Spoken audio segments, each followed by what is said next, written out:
We welcome you to Ben Hill Griffin Stadium in Gainesville, Florida, the Home Depot SEC. On CBS, the 52nd meeting between the Gators of Florida and the Seminoles of Florida State. Bobby Bowden, who a week ago won his 300th game as the head coach at FSU. And Urban Meyer, who is in his third year as the head coach of Florida. This team out of the contention for a national championship this year, but they are still the defending titleist. 7-4 Florida State against 8-3. And it's Jocelyn Shaw and Pat Davis, the deep men. This is Pat Davis. And he stopped at the 20-yard line. As Florida State, we're getting set. Vern Lundquist, Gary Danielson, welcome to all of you. Gary, not the oldest rivalry, but certainly one of the most intense between these two. And you know, I think for the first time in a long time, Vern, this is more about next year than this year. We know Florida's going to be an excellent football team. Florida State has showed the beginnings that they're on their way. The changes that Bobby Bowden has made are starting to take effect. First down and 10. Drew Weatherford is in at quarterback. Here's the handoff. This is Preston Parker getting his second start as the running back. Started and ran for in excess of 100 last year in a win over Maryland. Drew Weatherford benched in the Alabama game in Jacksonville. That was the fourth game of the year. Gave way to Xavier Lee, but then came back 3 games later. Rose, Hudson, McMahon, Claude, and Boatman up front. Fagg, Carr, the wideouts. Parker in the backfield with Holloway.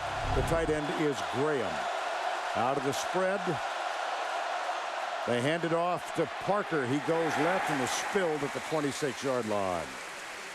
And let's go back to New York. Here's Tim Brando. All right, Vernon, Gary, Tennessee up by 3, and moments ago, Andre Woodson looking to find Jacob Tamme. You see the ball is picked out of the air by Ricardo Kemp. Now the Volunteers have the ball and trying to wind down the clock. Kentucky is out of timeouts. It's 31-28. That could get them in the SEC championship.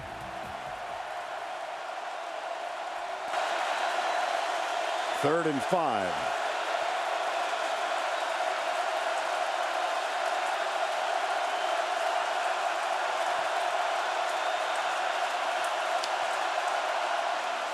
Little motion from Derek Harvey.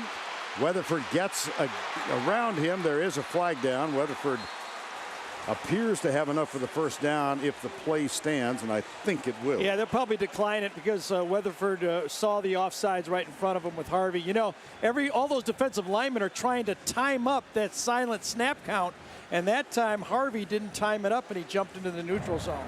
Offsides, number 91 on the defense. The penalty will be declined, will result in a first down.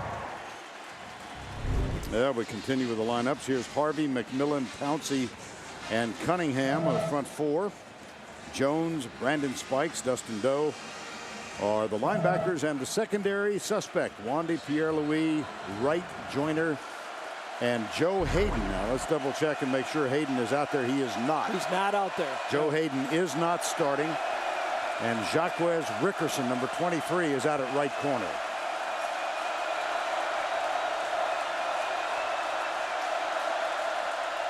Here's Weatherford, quick flip, Parker. And he's out near the 38-yard line. The diversity that Preston Parker can give Florida State is really tough for a defense to handle. They don't know prior to breaking the huddle whether he's going to line up at tailback or at wide receiver, and now he's just as dangerous at either. So that really causes problems for a defense because substitution-wise, they don't tip off where he lines up. There's the handoff. Parker, big hole, and he elusively works his way across midfield to the 49-yard line. That's a pickup of 12, and Brandon Spikes makes the stop. Yeah, he's in that, frame of a Reggie Bush where he breaks the huddle and you say, where's he going to go? And when you're a defense and you can see Florida right there overran him, you're thinking, all right, speed to the outside, and then he gashes him right up the gut. 113 yards last week. Now Anton Smith is in. He's hurting. He's got a shoulder problem, but he indicated that he'll give it a try. Weatherford back. Left side, it's caught at the 43-yard line by Joslin Shaw, number 80. Only his 13th catch of the season. Drew Weatherford, a guy who's had the job, has had great stats all year, right, Vern? I mean, yes. 1 interception all year, and yet he got benched in that game we did against Alabama. Xavier Lee came on, and then you can see Weatherford stayed with it. He did not give up, and look at how much better he's playing since that benching against Alabama. He's close to becoming only the 2nd player in FSU history to throw 200 passes without an interception. Chris Winkie did it back in 98 and 99. Florida had to take a timeout because they had 12 men on the field and they would have been penalized. In fact, the flag came out, but they got the timeout. Florida, that's their first timeout. And so the time comes, the timeout comes with 11:46 to go in the first quarter.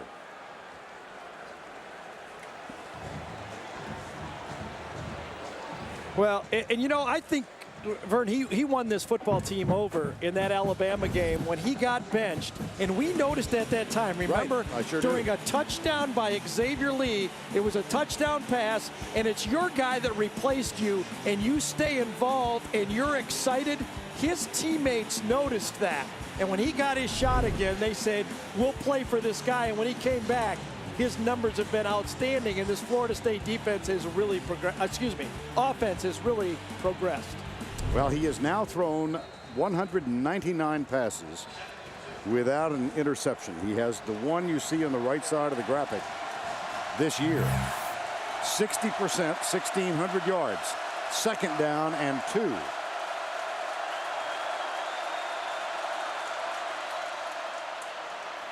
Deep handoff to Anton Smith. He's got a first down as Florida State works after the opening kickoff.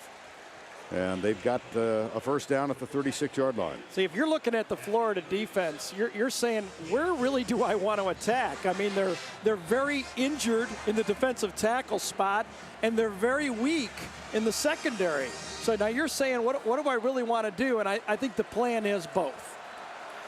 1st and 10. And they'll go from the spread. 2 wide receivers to the right side, and Parker is the running back. He gets the handoff, goes left, tackled at the 35-yard line by Mike Pouncey, one of the freshman twins for this team. His brother Marquise is a starting guard in the offense. He was a backup lineman offensively, and they switched him mid-season to the defensive side of the football. Yeah, and he's turned into be a plugger. He's going to be one of those guys that stops the run and just stands. He's not a great pass rusher. I don't really know how he could be. He hadn't had any practice at defensive line.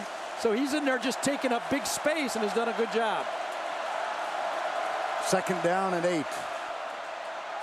Reverse. Joslin Shaw. What a block he got from Weatherford. Oh, boy.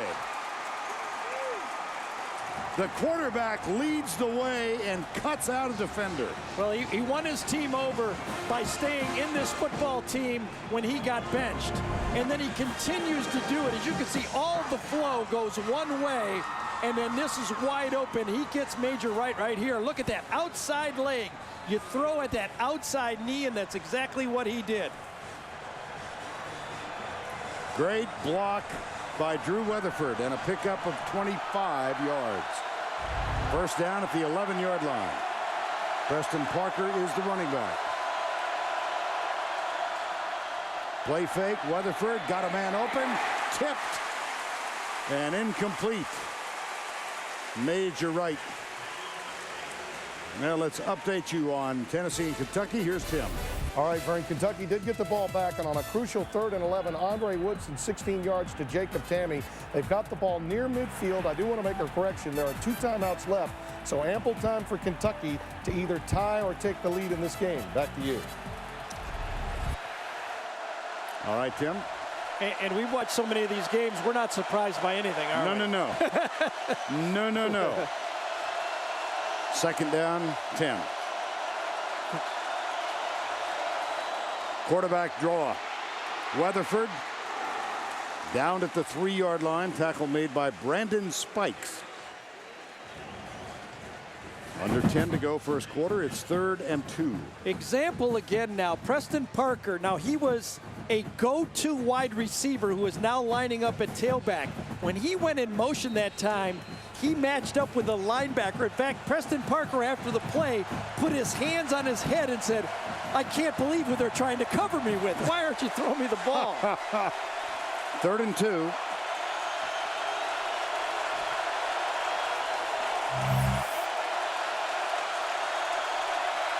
I formation. Play fake. Weatherford. Pressure. Tipped. Incomplete. It'll be 4th down. Derek Harvey got a hand up. And he's got a big wingspan. There's no doubt about that. You have to throw around those guys or get that offensive line to knock those hands down. Watch Harvey come around to the outside. It was just one hand, really. And actually, it was decent coverage by Florida. It would have been a tough throw anyway.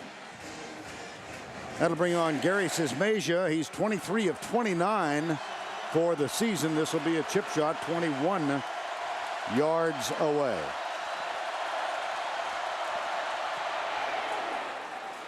Knocks it home. A very impressive opening drive by the Seminoles of Florida State. They go 80 yards and get the 21-yard field goal on the first drive of the ball game and take a 3-0 lead. It really was. It was workmanlike. They did it, and they are running this offense now around Preston Parker, and we all know who Florida's going to run their offense around, don't we? I think it could be the guy wearing 15, right? It sure is. 13 plays, 76 yards officially, and it took 5:47 off the clock. Sismasia from 21 yards away, and Drew Weatherford, impressive leadership, and the most impressive was the block. And so now the sophomore Tim Tebow. He has it all. He has it, is basically what he has. And, you know, when we first saw him a year ago, you know, he was bringing emotion. He was different than Chris Leak. And we saw him start that way this year. And then we saw that power as a quarterback. He was the physical presence.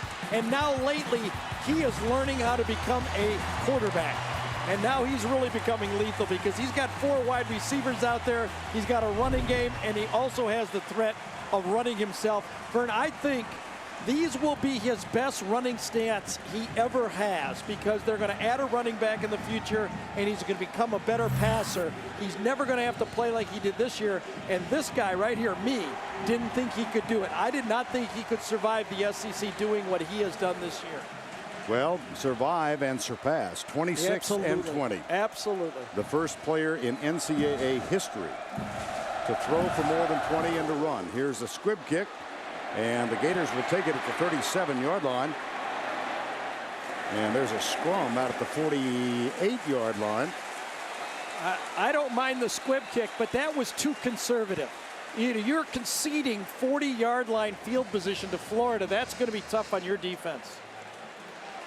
Well, you've met Tim Tebow, and take a look at his stats. The sophomore from nearby, 68% for the season. 68%. Isn't that stunning? 26 touchdowns and 6 interceptions. I told people he'd never do it. Watkins, Tart, Miller, Pouncey, and Metter. The offensive line, there's Caldwell, Harbin, Percy Harbin back after 2 weeks out with migraine headaches. He's the deep back in the eye. They hand it off to him, and he is in trouble. Now let's go back to New York. Once again, here's Tim.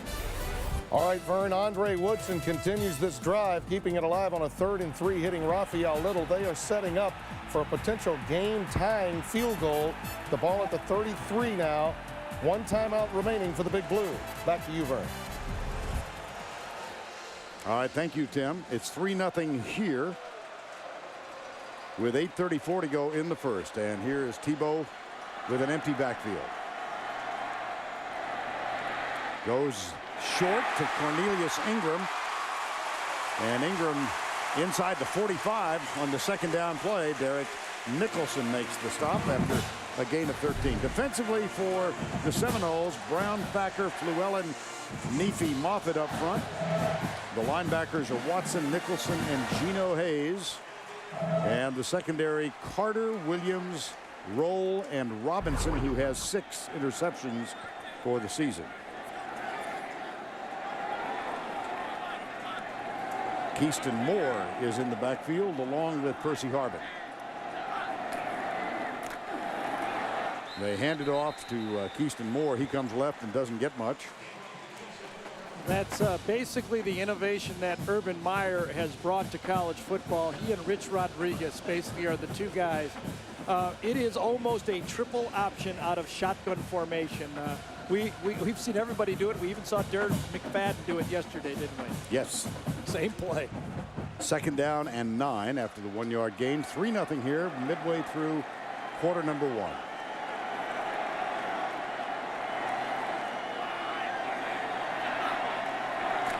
Here's Tebow.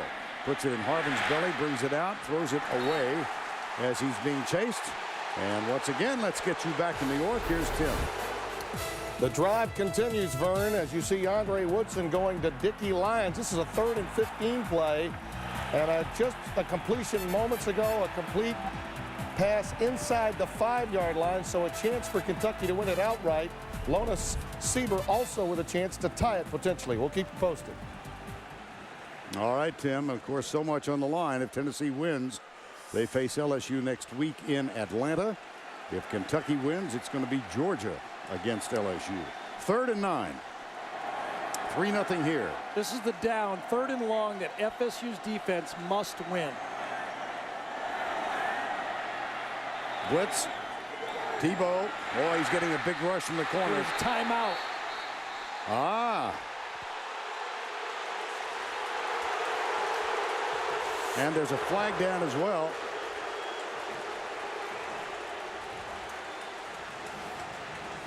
And a little jawing going on. Neefe Moffitt is part of that. And I think Florida State must try to make this a physical game. It's very difficult to do that against Florida. Now, was the timeout? Before the snap, delay of game on the offense, number 15, 5-yard penalty, remains 3rd down. Now, Urban Meyer will be letting the referees know that we'll take some hits from Tebow before the whistle blows, but afterwards we don't want Gino Hayes smacking our quarterback in the head. That should have been a 15-yard penalty. Sure should have. Yep. And it was Gino Hayes who provided the bulletin board material earlier this week. Here's Tebow. He'll step up. He'll run. Look at that. Oh, will he run? That. I would imagine he's looking around saying, where's Gino Hayes? There he goes. See, this guy really likes it this way. I mean, he's different. He's got a linebacker mentality and a quarterback. Well, I don't even think quarterback body. I don't know what kind of body he's had. But he has a linebacker mentality. The rougher it gets, the better he likes it. I mean, he just relishes this kind of stuff. And so a 16-yard gain on 3rd and 14. Harvin. Out of bounds inside the 25. And once again, let's go back to New York. Here's Tim. Coming down to cases in Kentucky, Vern, Andre Woodson goes with the fade route to Keenan Burton, but the penalty is on Brent Benson. 1st and goal at the 2 for Kentucky. 13 seconds left, and they still have a timeout left. Back to you. All right, Tim, thank you. And let's see, they'll stretch the chain and see if Harvin picked up the 1st down.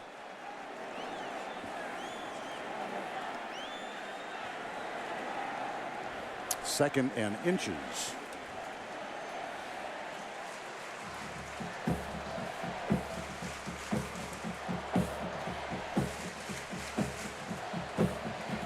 I think Bobby Bowden right now is looking over at number 15 and goes, I got 2 more years of this? Maybe I better rethink this thing through. So second down. Andre Caldwell goes wide to the right. 3-0.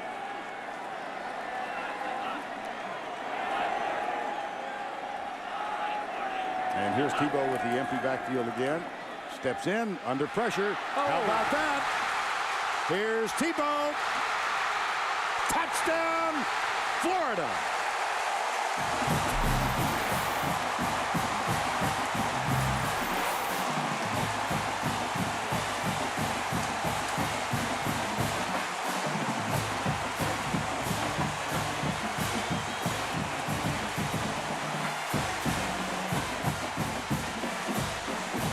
Pretty impressive. No one has ever seen anything like this Tim Tebow phenomenon. He goes 23, bangs in from the 5. His 21st rushing touchdown of the year. You know, he's got to be 4.5 in the 40 too. I tell you, that's a scary dude when he turns upfield.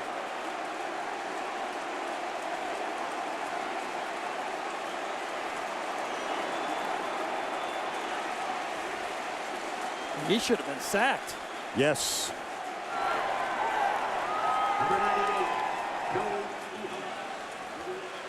But instead, he goes 23 for the touchdown. And here's the extra point. Joey Eos.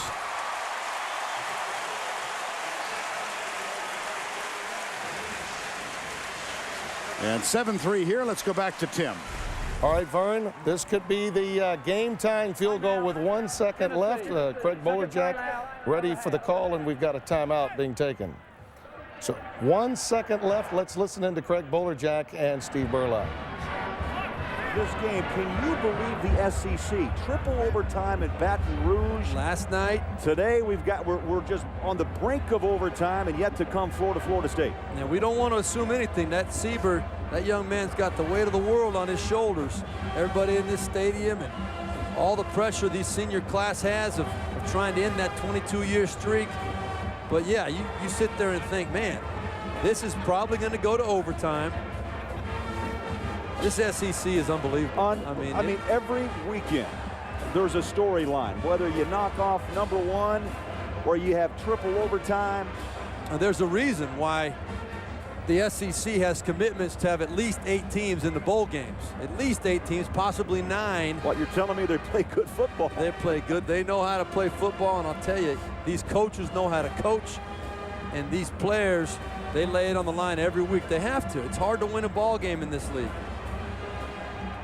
And Rich Brooks, what can you say about the job he's done getting the respectability back into this University of Kentucky football team? All these seniors say it's his mentality, his never say die, gonna fight till the end mentality prevails, and tonight's another great example of that. Brooks is on the verge of consecutive 8-win seasons. Here we go.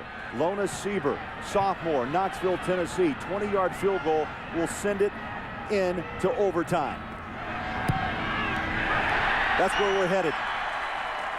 From 20 yards with 1 second on the clock, 31 all. All right, so there you have it. We're tied at 31, and we'll keep you posted, Vern, as we go into the OT. Let's get back to you in Gainesville. All right, Tim, thank you. Oh, my gosh. I know. Wow. That's right, every week. Well, here Tim Tebow's 23-yard scamper has put Florida on top 7-3. Number 94, Justin Mincy's going to come off the right side of Tebow and have a clear shot at him. Runs right through a trapping guard and should make the sack.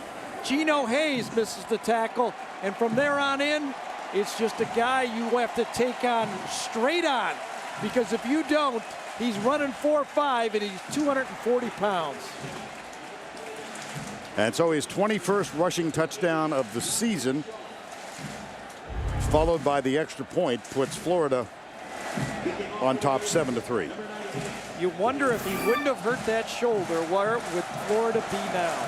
And remember that It was really sensitive in the Georgia game. Yes. Here's the kick. Michael Ray Garvin, number 29. Oh, he's got some room. Kyle Jackson just does miss him, and he gets out to the 33-yard line.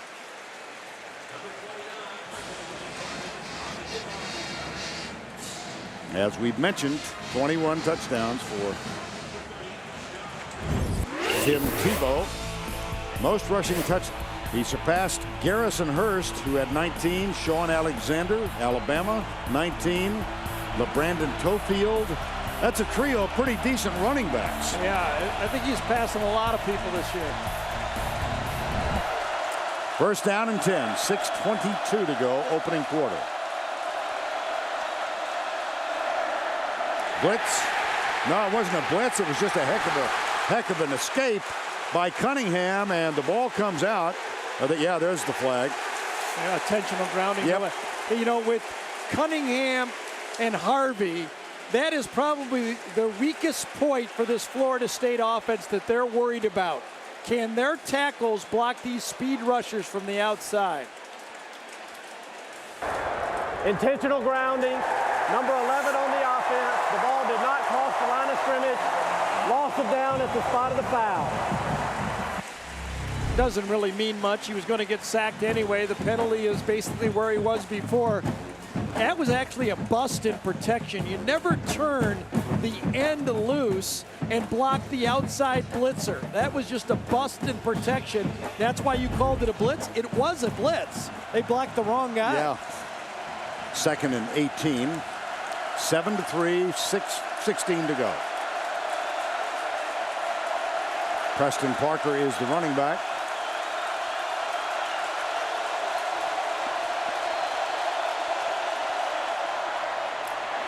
Parker goes around the corner left side. Joyner comes up to make the initial contact, and there's a little more shoving going on in the sideline. Brandon Spikes, number 51, involved with that. 3rd and 13.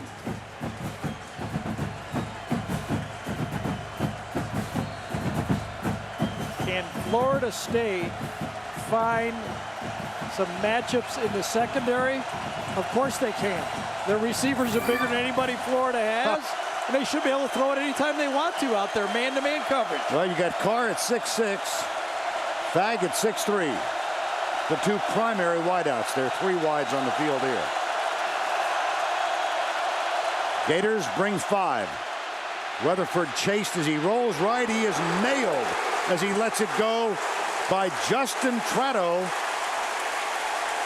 who is a freshman. Yeah, it was the blitz package again, though, that really blew up this play before it started.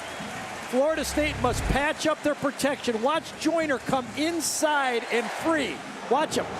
Wide open and free. Joyner forces him out of the pocket, and Tratto comes in and levels him. If Florida State cannot figure out the blitz package, they're going to see it every down. That will bring on Graham Gano, first punt of the ball game. And Brandon James, the elusive one, will make a fair catch call at the 32-yard line. 37-yard punt. Nothing on the return.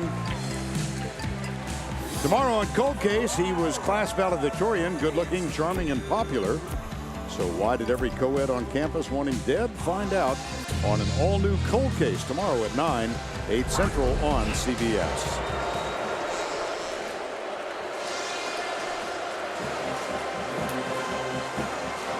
First down and 10. Tim Tebow, 12 passing yards, 39 rushing yards, a total of 51, and this is the second possession. Did pretty good in his first one, but the long scramble on 3rd down to pick up the first down is really that busted that drive. 3 wide to the left, 1 right. Tebow. Harvin out to the 39-yard line. Now Percy Harvin, victimized by migraine headache, said he's really had problems with migraines since he was about 10 years old. Well, but they hit with a vengeance a couple weeks ago. Yeah, they did. And I think what happened, though, when Harvin was out, it forced Florida to learn how to throw the ball. because they stopped doing all that stuff, and they said, Timmy, you got a bum shoulder without Harvin. Let's throw it to our tight ends and our wide receivers, and they've become a better passing team because of an injury. Brandon James is in the backfield now. They ride him. He gets the handoff and works to the 40-yard line. It'll be 3rd and short. And let's get some more on Percy Harvin from Tracy Wolfson. Yeah, you guys mentioned his migraines that kept him out of 2 games. They were so bad. He said he was dizzy, he couldn't see, he couldn't walk.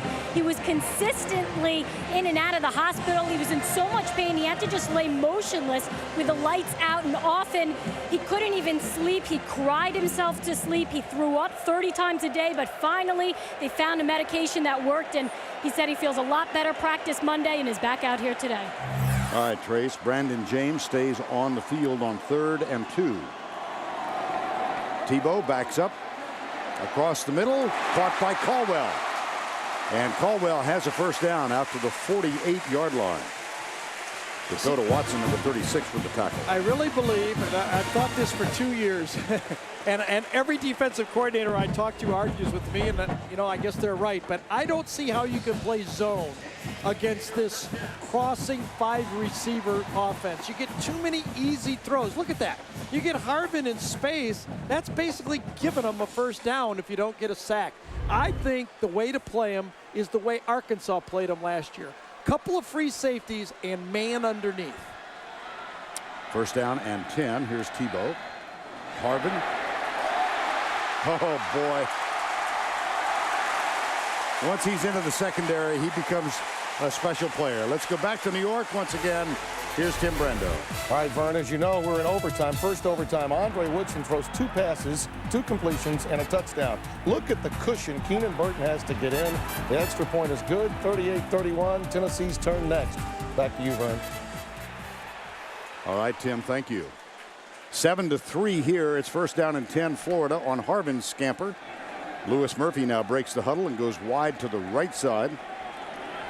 And Keyston Moore is the running back with Eric Rutledge in motion now, number 29. Back up. Tebow deep in the corner. He's got a man open. Yes!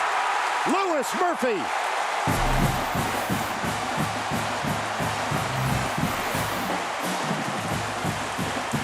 You know, a bad break for Tebow. The Kentucky game went long because he made 2 signature plays and the whole country's not watching. I agree. Because let's face it, he's in a bid for the Heisman. Did it get it down, though? Did he get that foot down? Here's one look at it. It appears so. Well, it looks like he did. Side judge was right there. Yep. Police officer got out of the way. Yes. How perfect is that throw? You're supposed to throw for the deep pylon right there. Now that ball misses that pylon by about a half a yard, and he misses it to the inside where you should miss it. You can't throw a football. What did he throw that ball? 45 yards in the air, maybe 50 yards in the air within a yard of his target. That's incredible. It's not fair. You know those the Miss America girls that are envious of all the pretty ones? You know, that's how I feel right now. I'm envious. I didn't get any of that stuff he's got. Few did. That's for sure. Well, the play is under review, but it appeared. After review, the ruling on the field is confirmed. Touchdown.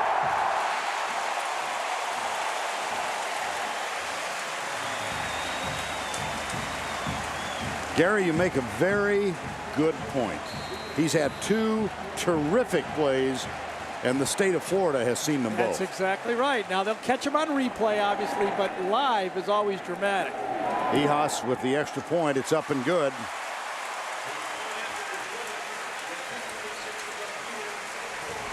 Lewis Murphy, another one of those big play receivers that defensive coordinator Mickey Andrews said, you know, usually you have one guy that can go deep that you're nervous of. Florida has 4 of them you're nervous about going deep. 2 touchdowns first quarter, and we've still got 2:46 to go. It's 14-3. Gators. 5 plays, 68 yards. It took 2:24. Tebow to Murphy for the touchdown.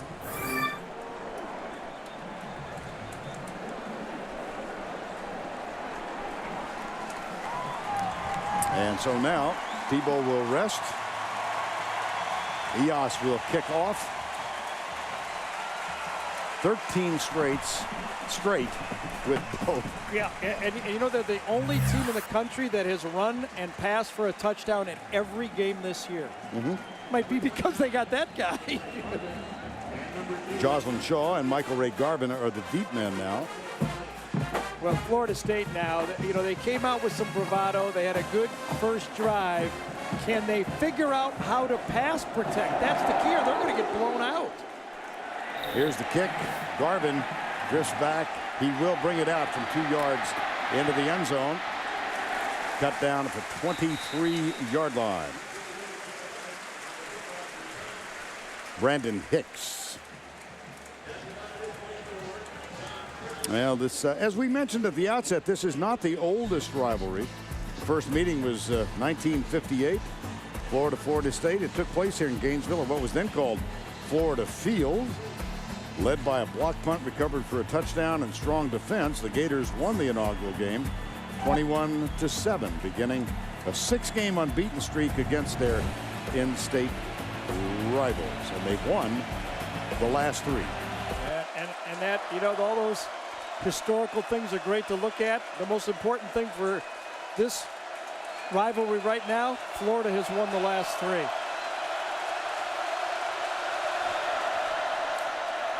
First down, Parker caught and dropped. Derek Harvey, who's had a big presence here in the early going. You know, we haven't seen Florida in a couple weeks, and they've had, you know, that Georgia game, and they were a bit out of sorts that game because Tebow was nicked. But they seem so quick out there tonight, watching them early in this football game. Harvey and Cunningham are on fire, and maybe it's because of the blitz package, but right now Florida State must find a way to protect. Second down, loss in the last play. Parker is back alongside Drew Weatherford. From the outside, Weatherford hit as he lets it go, but the pass is caught. And then Charlie Graham gets a few extra yards. Let's go back to New York. Once again, here's Tim Brenda. It's me again, Vern. Eric Ames, a 10-yard strike to Gerald Jones. Take a close look because this was reviewed, but the call stood up. Touchdown, extra point good. Second overtime now. We're tied at 38. Back to Vern and Gary. What a weekend, huh? After last night's 50-48 classic in Baton Rouge. 3rd and 2 here, 14-3. Let's see if Florida comes again. Only a 3-man line here. Will they give them a blitz package from it? Time called by Florida State. There's no worse feeling for an offense to have the feeling that the defense has something that they know that you're not sure what it is. Like they have a blitz that they figured out your protection scheme. That's Jimbo Fisher right there talking to Drew Weatherford. And he must gain the confidence in his team that he has it figured out, or this thing could go south real quick. Tomorrow on The Amazing Race, down 2, 14-3, Florida.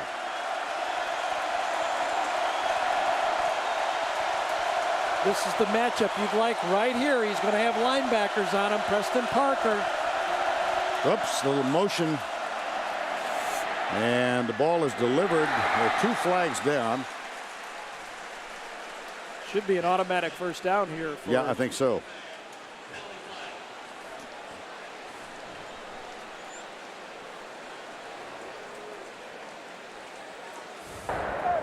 Offsides, number 95 on the defense. That's a 5-yard penalty, which will result in a first down.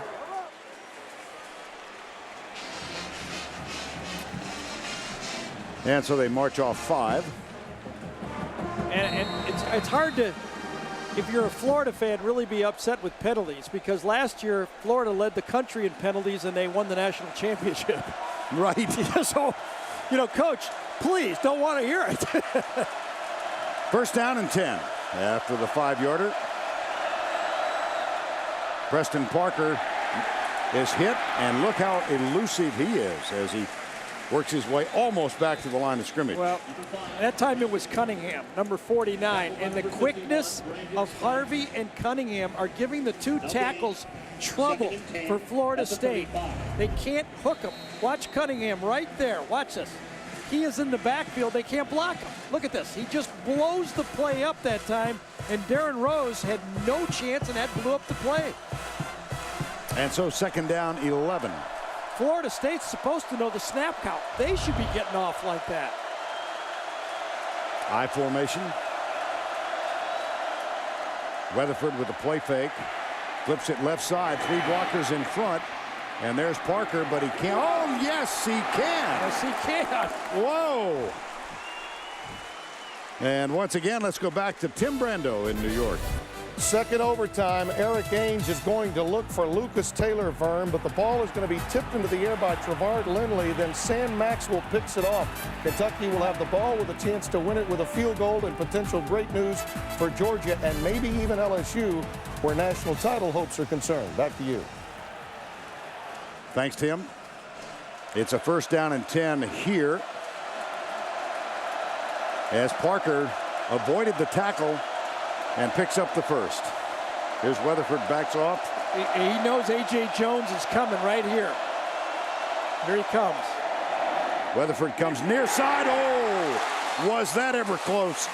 It was intended for Carr, and Jaquez Rickerson, who is getting the start tonight for Joe Hayden. It's his second start of the season. I love the game plan for Florida, and I'll tell you why. They've got a wide receiver playing running back in Preston Parker. So they're going to blitz, and now the defensive backs are saying he's not going to have time to throw, so I'm going to squat.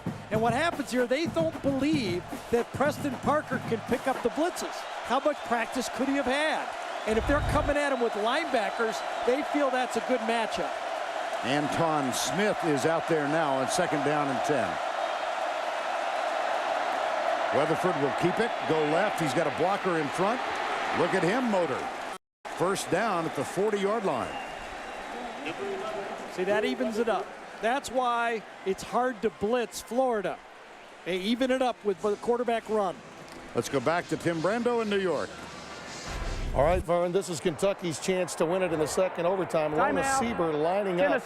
Tennessee has called a timeout of the period. And that's their one timeout of the period. Let's take you now to Craig Bolerjack and Steve Berline, who have the scene to set for you. Two things at stake in this game in Lexington, and there's a buzz, of course, in this crowd. They're going to rush the field if the victory comes, because it's been 22 years, 1984, since a victory over Tennessee. And if Tennessee would lose this game, that means Georgia, who I'm sure is around a television set, is going to book plans to play LSU in Atlanta for the SEC championship on CBS. Yep. There is so much at stake here for so many different programs. And all Kentucky wants is to end this thing on the right note and to get to that warm bowl game, as Jeremy Jarman told us in our interview. Hey, give me someplace warm. It comes down to this. Lona Sieber's right foot, 35-yarder. Here we go. Picked up after the block. Tennessee rumbling. Still throwing that ball. It's still loose. My goodness, could it be? Oh, that may be a face mask. Multiple flags are down at the 35-yard line. The field goal blocked, and Tennessee had a chance to run it back. Are you kidding me?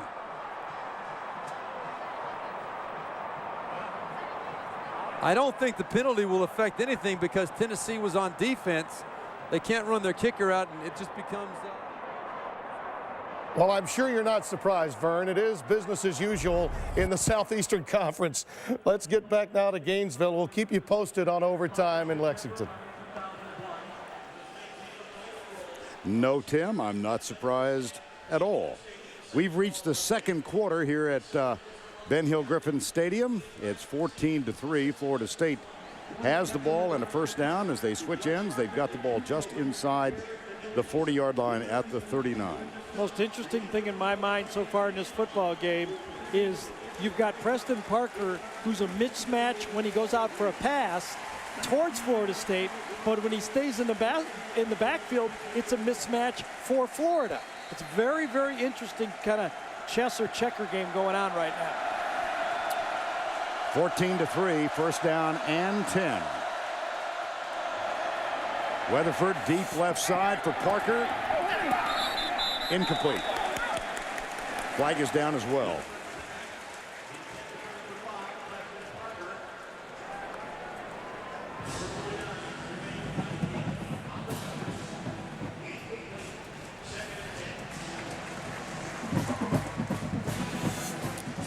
And so illegal procedure is going to be the call, it appears. Illegal formation. 6 men on the line. The left tackle was back. The penalty is declined. It will be second down. Second and 10. Excuse well, me, Gary. if you had to block those defensive ends, I might cheat back also. So, he's faster than you. Move back a little bit. Second down 10. 14-3. Justin Tratto out of Ramsey, New Jersey, getting increased playing time as the season has gone on. Weatherford still has it, pulls it up, lobs it out. Preston Parker. Look how good. Oh, boy. Look how good he snagged that thing. I mean, he just snapped it. Brandon Spikes was trailing maybe a half a yard away.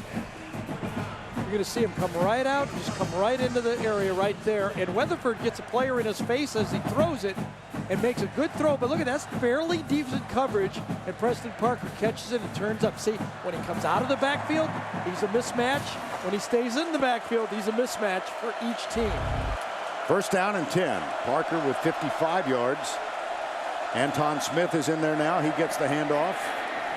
And a couple of hard-earned yards to the 26-yard line. –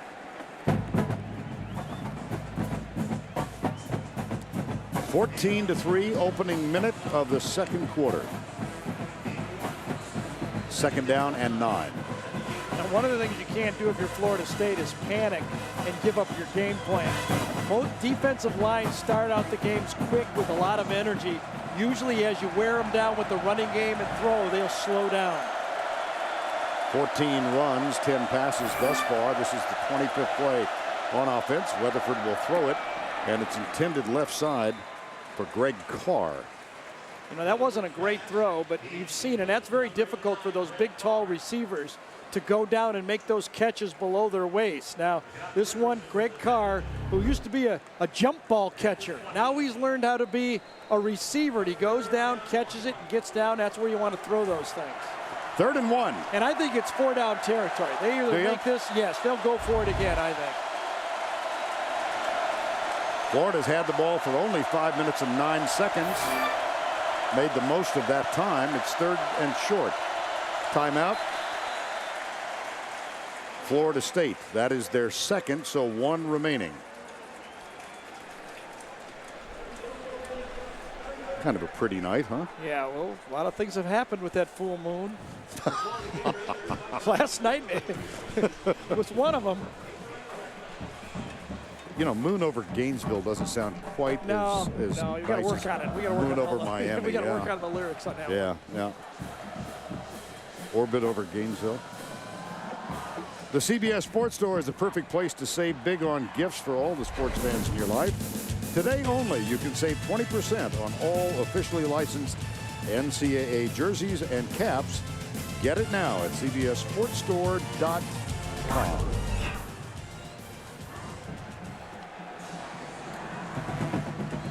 You wonder if Florida State gets in a run formation and tries to steal one deep. Parker and Holloway in the backfield. This tight end would be open. That run didn't work at the 20-yard line. On 3rd down, they're short. Now we'll see if they do go for it on 4th. Mike Pouncey. Well, I might lose confidence after watching that play going for on 4th down. You got to block someone up there, man. They're going to go field goal. I mean, that really is somewhat of embarrassing if you're Florida State. I think. Florida has 2 safeties deep, and you can't gain a half a yard. It was Holloway, and so now Sismasia for the field goal. This will be from 38 yards away.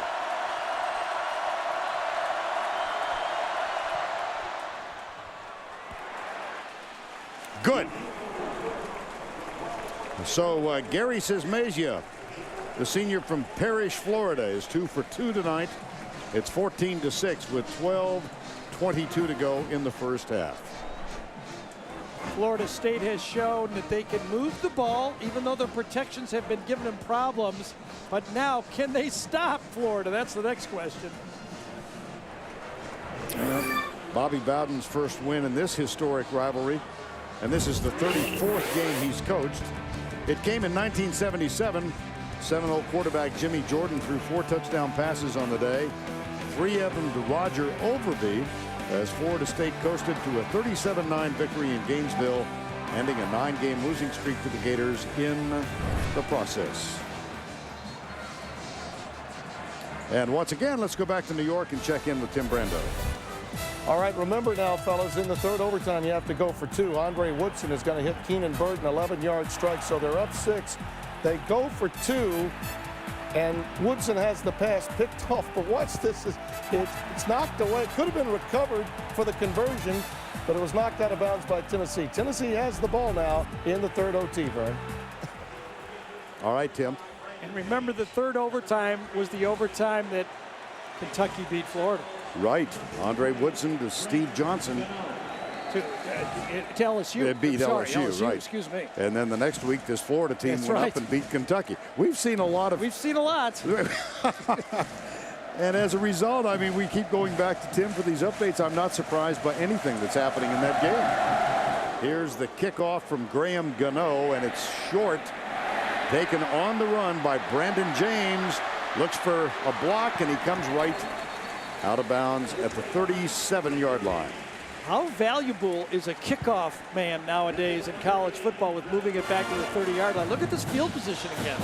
Yeah. I mean, if you got a guy that can put it in the end zone, that's huge. You know, just thinking about the Kentucky team that's playing right now, they've got maybe the best. Tim Mastay is over 20 in terms of touchbacks this year. That's just whole different offense you can run from your 35-yard line than you can from your 20-yard line. Mastay is the kickoff man for the University of Kentucky. First down and 10. Here's Tebow, only the 3rd possession of the night. Harvin tries to bounce it outside and can't. Well, the SEC, of course, Tennessee and Kentucky in their 3rd overtime. If Tennessee prevails and wins, they will go in against LSU next Saturday in Atlanta for the SEC championship. If Kentucky wins, then Georgia is in. And it's 2nd down and 12 here.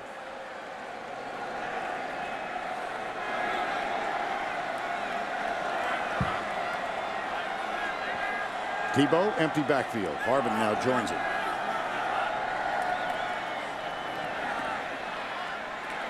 Nice catch. Lewis Murphy, who has the touchdown grab, reaches up and takes that one out of the sky. That's a gain of 11. He's putting out a show, isn't he? Lewis Murphy caught the deep ball. Now he's going to snag this one. He's in the slot right on the hash there. Goes out. I think he one-hands this one. He does.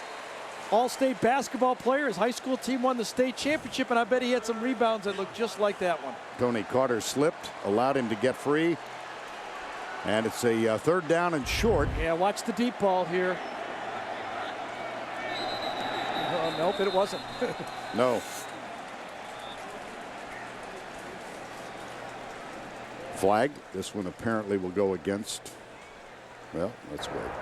Before the snap, false start on the offensive line, 5-yard penalty, still 3rd down.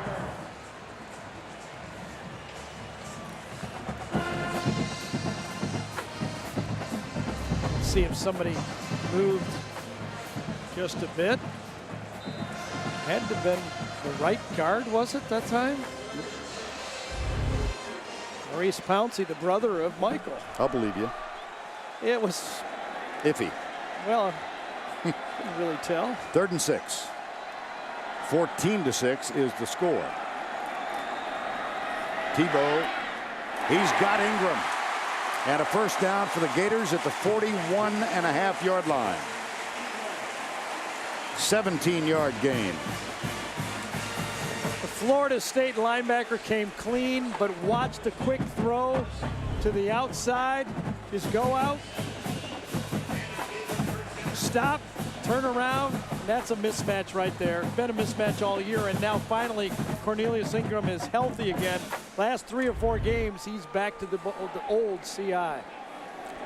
Percy Harvin and Ingram have highlighted this one, and it's first down and 10. Tebow 6 of 7 so far. Harvin is back there with Tim Tebow on first down and 10.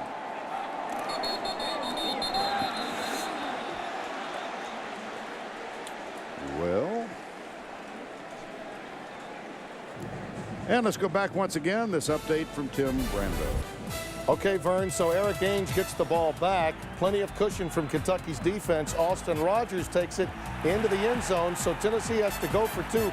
Watch this open field tackle by lucky number 7, David Jones, against Arian Foster. We're going to a 4th OT in Lexington. Vern.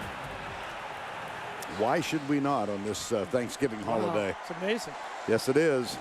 5-yard penalty here against Florida.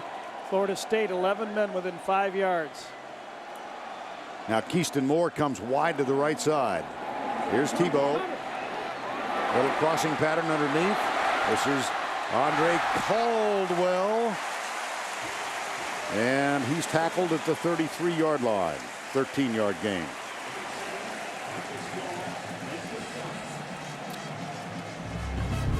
So you get back outside.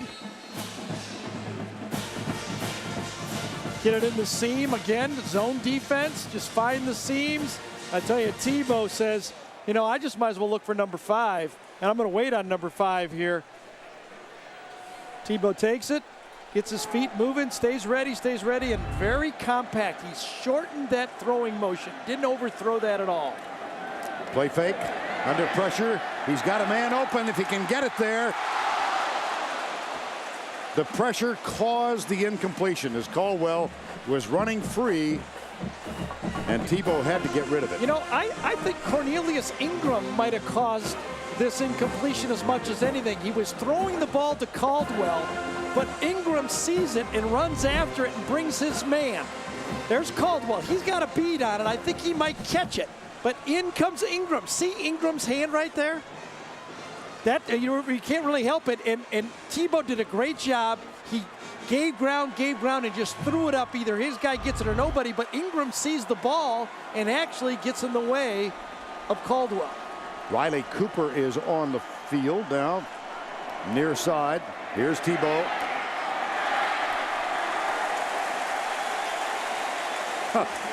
You know, it's just so hard to play physical against this team because they keep you off balance with their offense. You just can't tee up and hit the guy very often. You know, they give you a little option, they give you a little play action, then they give you a little Tebow. This is Tebow as a freshman right here. And, you know, the one you don't want is a little Tebow. I might take the option in the pass. I don't want a little Tebow. And the Gators are now 4 of 4 on third down conversions. First down from the 25. Here's the option, the pitch. Harvin out of bounds inside the 15. And let's go back once again. Tim Brando in New York. Vern, at the tail end of that last overtime play when Foster was stopped, he threw the ball away, so he got it unsportsmanlike. That backed him up to the 40. No problem. Eric Ainge to Quentin Hancock. And it's 50-44 with the 2-point conversion to come, and I can tell you they just completed it. It's now 52-44, and we'll show that to you in a second, Brian. My gracious. The only thing that makes me want to half vomit is that all those stats count. It's just such a distorting the football game. It's just ridiculous. I don't know who thought that up. Wasn't my idea, you can tell, can't you? Here's Tebow. Diving try incomplete. Well, we promised you the 2-point conversion try. Here's Tim. All right, Vern. Eric Ainge to Austin Rogers. This is huge because now it means Kentucky's got to convert both the touchdown and the 2-pointer to keep this thing alive. Back to you. All right, Tim. Boy, Eric Ainge has delivered in the clutch in this football game, hasn't he? He had the lead, they let it get away, and then he came back. 2nd down and 10 here. 14-6 is the score midway through quarter number 2. Harvin.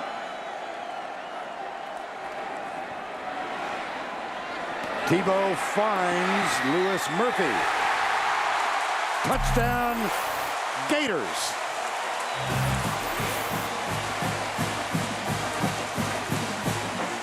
Tebow has improved his passing. He has really improved.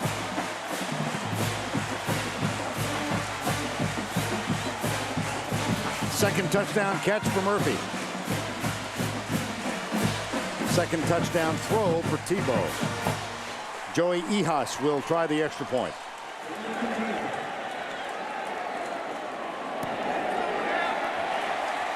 Three possessions, 3 touchdowns.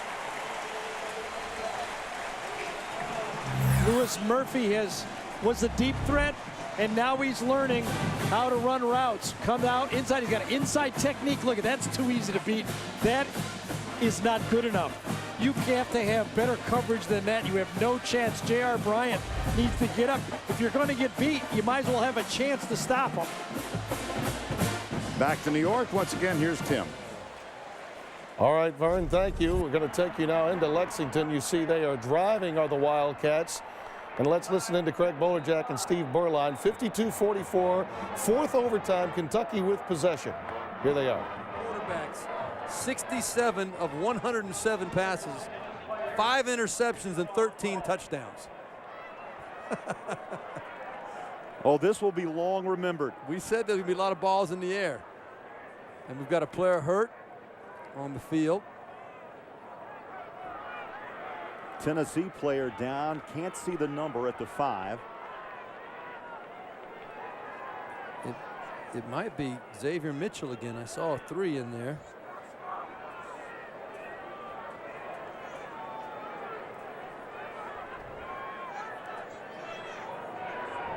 And that was a tremendous run, though. When he gets going, when he makes that turn around the corner. All right, because of the injury, we're going to take you back now to Vern and Gary. The ball is at the 3-yard line. We'll keep you posted. Let's get back to Gainesville. All right, here is the kickoff after the Florida touchdown taken by Michael Ray Garvin. And he's out to the 33-yard line. So 21-6 with 8:41. Another look at the Murphy catch. Well, the position, the way J.R. Bryant lined up, and the ability of Tebow to throw the ball accurately now, you have no chance if you're Florida State. You did not line up to give yourself a chance. An out route and a decent throw beats you. It didn't even have to be a great throw. It was a great throw, but you have to come up and challenge the receivers, or you can't stop this offense. 21-6, 8:41 to go.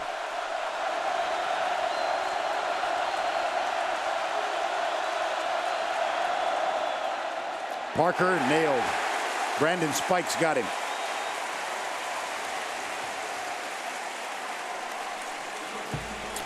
That's a loss of a couple.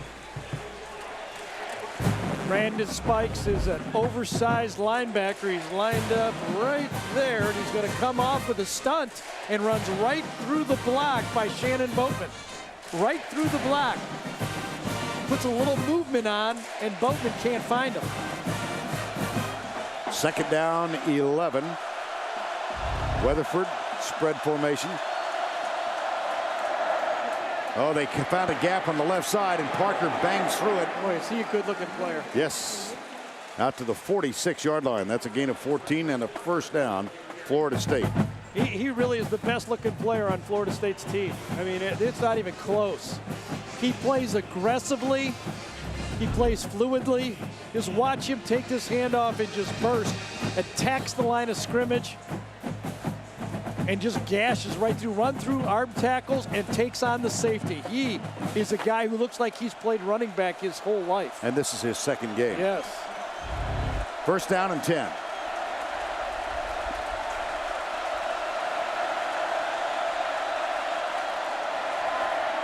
Weatherford deep, man open, caught at the Florida 43-yard line by Dakota Fagg, number 81.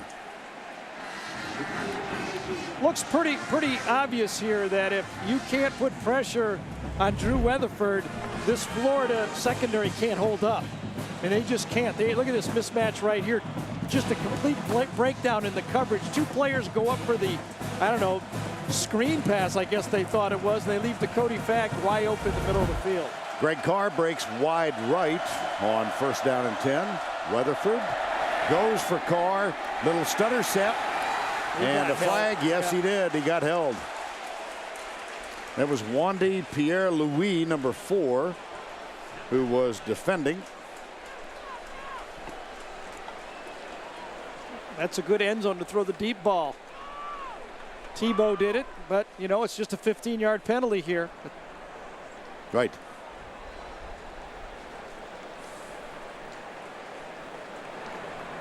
Steve Shaw's the referee. There were 2 fouls on the play. Holding, number 41 on the defense. That penalty is declined. Pass interference, number 4 on the defense. 15-yard penalty from the previous spot. Automatic first down. Florida's corners are not good enough. Florida knows it. Florida State knows it. You can see by that jersey, Wandy Pierre-Louis knows it. And they're missing perhaps their best. Yeah, Joe Hayden. He's not in for this game. And I think Florida State wouldn't have felt bad about picking on him either. First down and 10. Weatherford lets it go, and there's a battle in the end zone. Rickerson got his arm around and knocked it free. Jaquez Richardson, as Cunningham was putting the pressure on. Yeah, you can see the Florida State offensive line can hold up for a bit, but that push now, even inside, and that's another throw that Weatherford has made with a guy right in his face. Second down, 10. He doesn't turn the ball over, though, does he, much? 1 interception all year. All year, he's 7 for 14 in this ball game for 73 yards.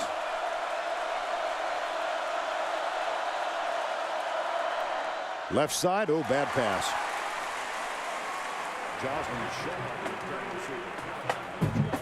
All right, we're going to take you now to Lexington. They're going for 2. The game is on the line. Derek Locke scored a 2-yard touchdown, and a timeout was just taken.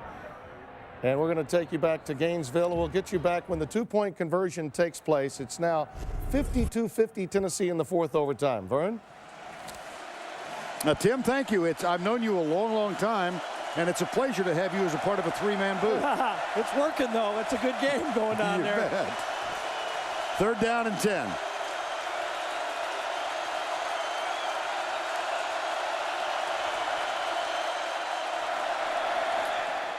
Little pass underneath.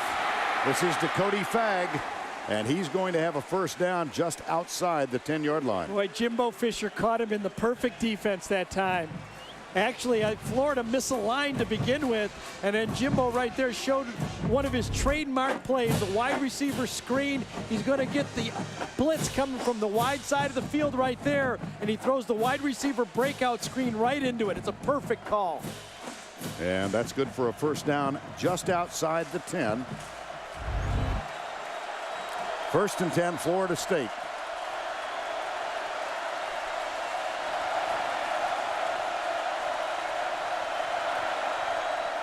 Parker to the 6. Flag down.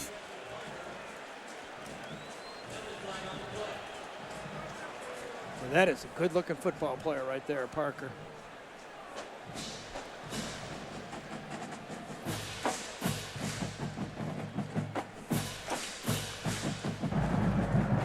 before the snap, number 89 lining up in the neutral zone on the offense. That'll be a 5-yard penalty. Remains first down. And so, 1st and 15 at the 16. Let's once again go back to Tim Brando in New York.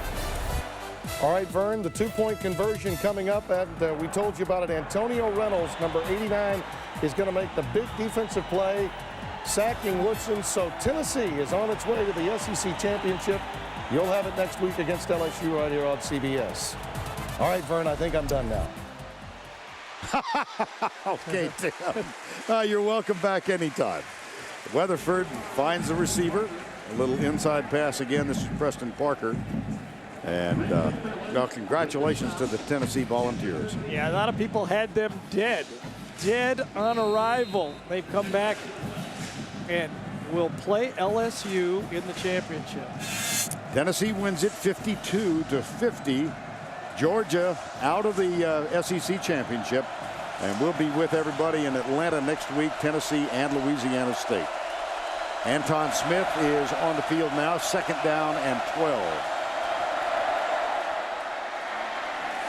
Gets the carry, doesn't get much. Ryan McMahon, the center, was down at the bottom of all that, trying to help him out. Yeah, here's the story right here for Florida State right now. 5 minutes to go in the half. They've driven the ball well, but ended up with field goals. Florida has driven the ball better and ended up with touchdowns. And Florida gets the ball to start the second half. So Florida State must put 7 points on the board. 3rd and 10. Carr and Fagg both go wide to the right. Joslyn Shaw is wide left. And Smith is the running back. Now one-on-one on the bottom of the screen right down here. Weatherford looks that way, and he fires it behind him. Pretty good coverage. Wasn't even close, though. It's hard to run like a stop hitch right there because the defensive back has no fear of what's behind him on the 10-yard line. You need a slant or a post corner down there. That's a tough completion. So for the 3rd time, Sismasia will come out. And Vern, even if it was completed, I don't think he would have scored on the play anyway. Right. Sismasia is 2 for 2 in this ball game, 38 and 21. This is from 28 yards away.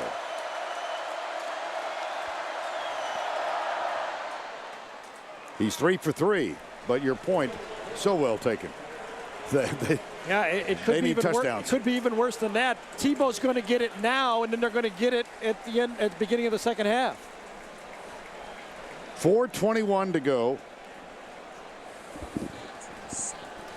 in the first half.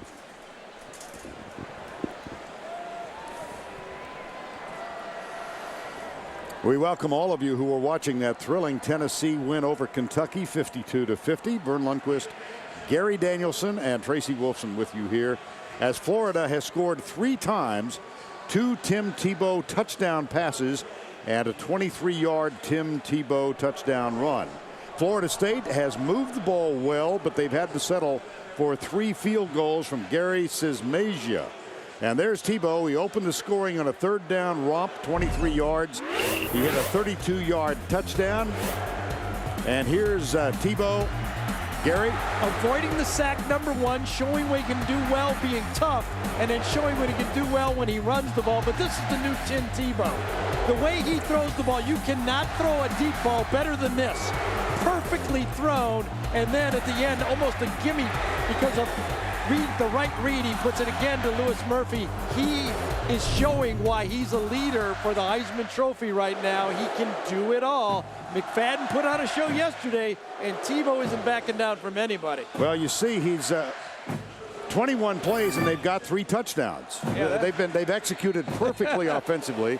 And Tebow, the sophomore, 8 of 11 throwing the ball for 114 yards, 3 rushes for 47. He has scored his 21st rushing touchdown of the year. It's really incredible. I've run out of words, and I think most everyone else has too. And here's a kick that will go through the end zone and come out to the 20-yard line. Florida State gets it back, but you made the point just a moment ago. They need touchdowns or getting field goals. Yeah, and Florida State's having a little problem. They can't protect well when Florida blitzes, and they're having a problem with number 15. Everybody else has too, but it's amazing to watch him grow. I mean, he started out as a fullback for Chris Leak. He'd come in and make first downs, and he's turned into a quarterback now, and he has that scary side of him when he breaks out of the pocket that nobody can handle him. Here's Tebow. Out of the spread.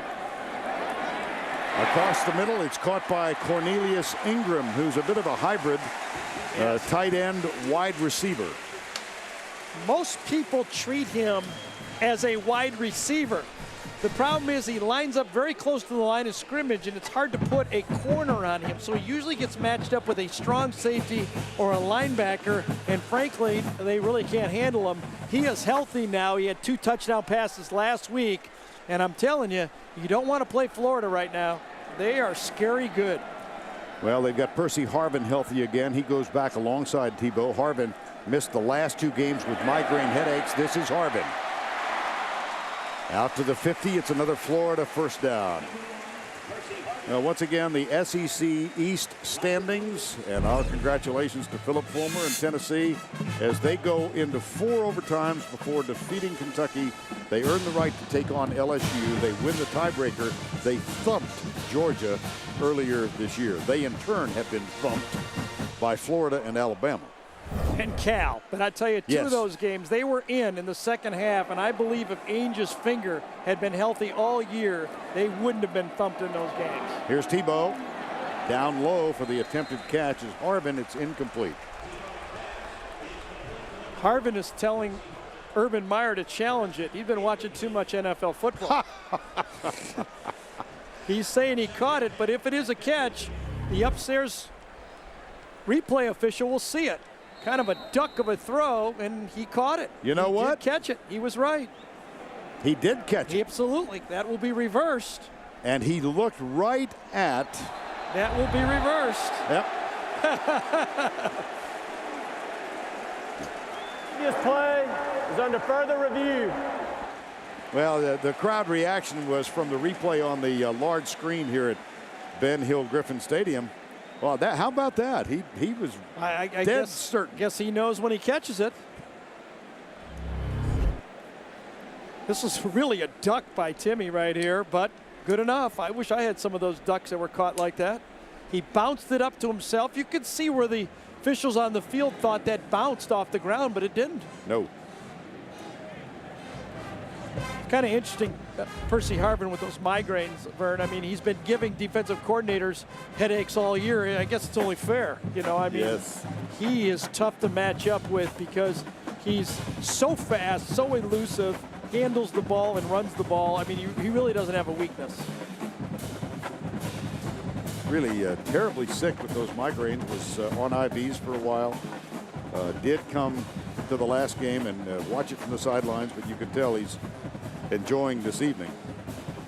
The play under review. The replay official is James Allison. Our referee is Steve Shaw. And Florida State came into this game thinking they had to get physical with Tim Tebow. Well, they've hit him 5 times, but he has 3 touchdowns. That's a pretty good trade-off if you're Florida.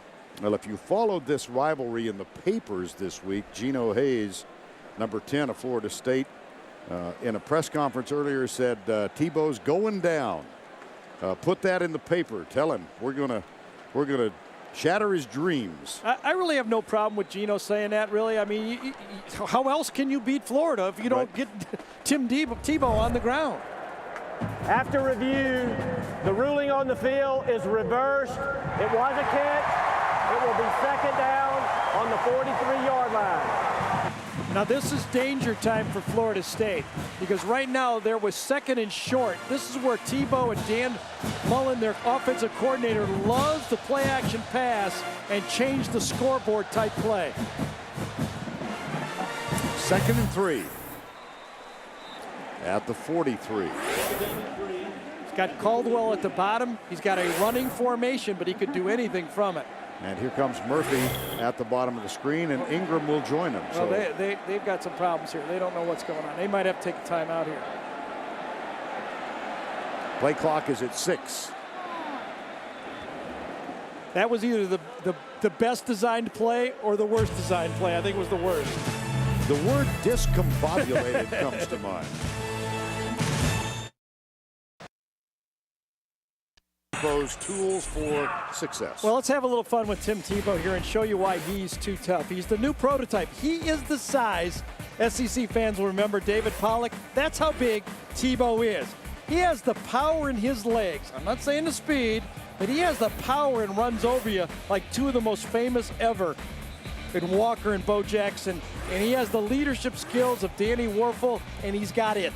Whatever it is, he has that moxie to be the new prototype. Tim Tebow really has it all. And you can't find one on every street corner. No, that's right. You got to order those special. Second down, Tebow out of the spread. Well, they've got the alignment they had hoped for. Here's the fake to Keyston Moore. Tebow runs it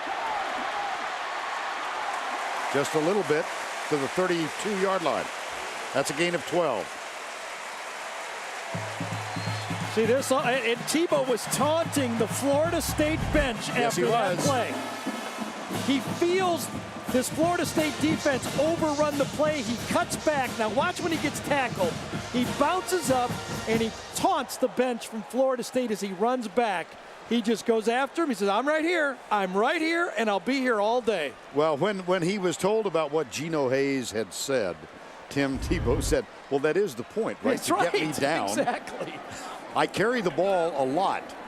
Here's the fake and the little flip out in the flat.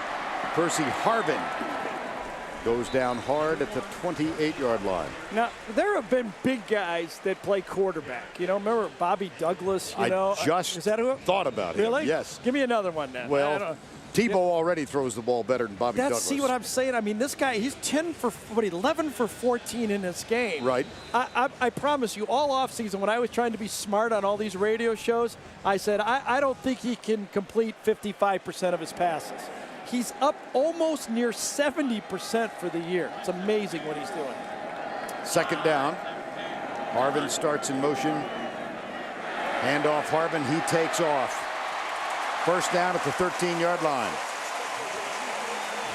A 14-yard gain. Percy Harvin. And this is what this offense does because of Percy Harvin and why he's so valuable. Florida State really has this defense. There's Geno Hayes right there. Now he has this. He's defensed on the chalkboard. Well, they're not playing this game on the chalkboard because he runs right by that linebacker who just is not fast enough to make the tackle. And you can see right there why coaches say, you know, I can draw him up for you, but I still got to have guys that can tackle him. Harvin with 8 carries for 68 yards. First down and 10 at the 14. Here's Tebow. This time he is knocked down. Yep. By Nefi Moffitt, number 59.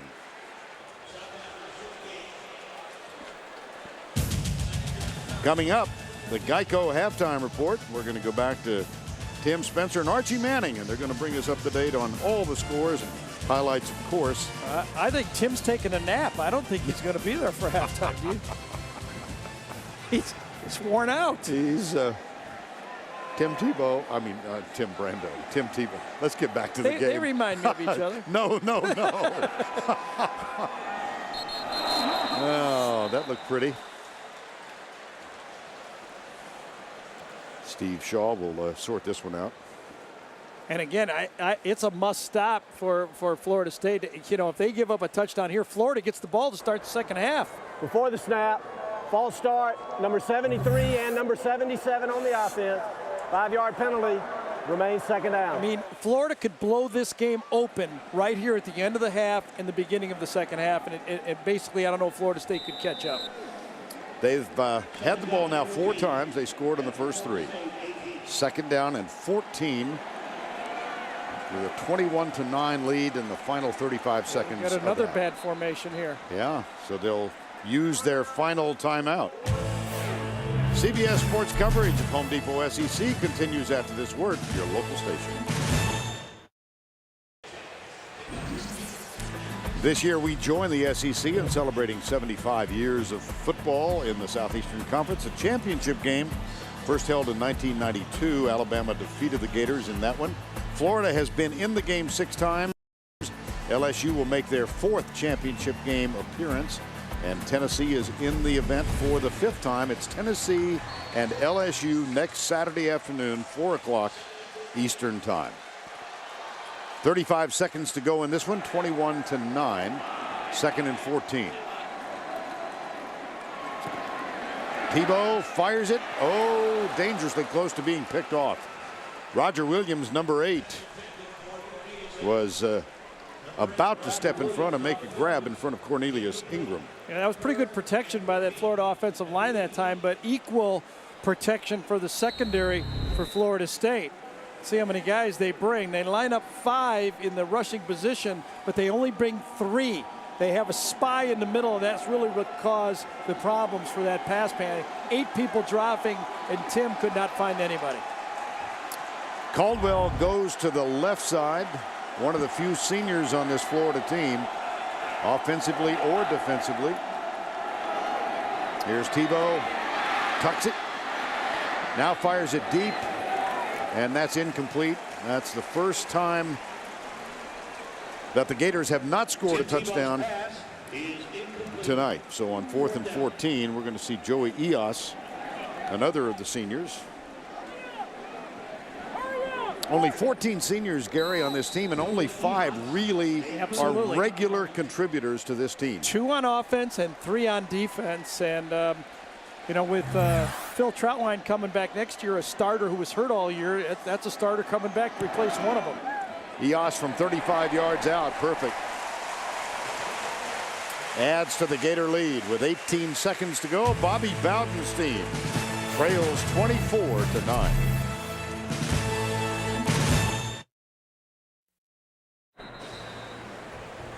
As you look at this, you get the sense that Florida State has not been able to find a defensive answer. Not even close. It's been a total mismatch. It's almost like watching Florida play against FIU. I mean, they just have no answer for Tebow as he's improved. He's run for, 60 yards? Yes. He's completed 2 out of 3 passes, 2 touchdowns. He's put on a show that, you know, he's just getting better and better every week. 18 seconds to go before the break, 24-9. Joey Eos, a senior from Clearwater, Florida, will kick it.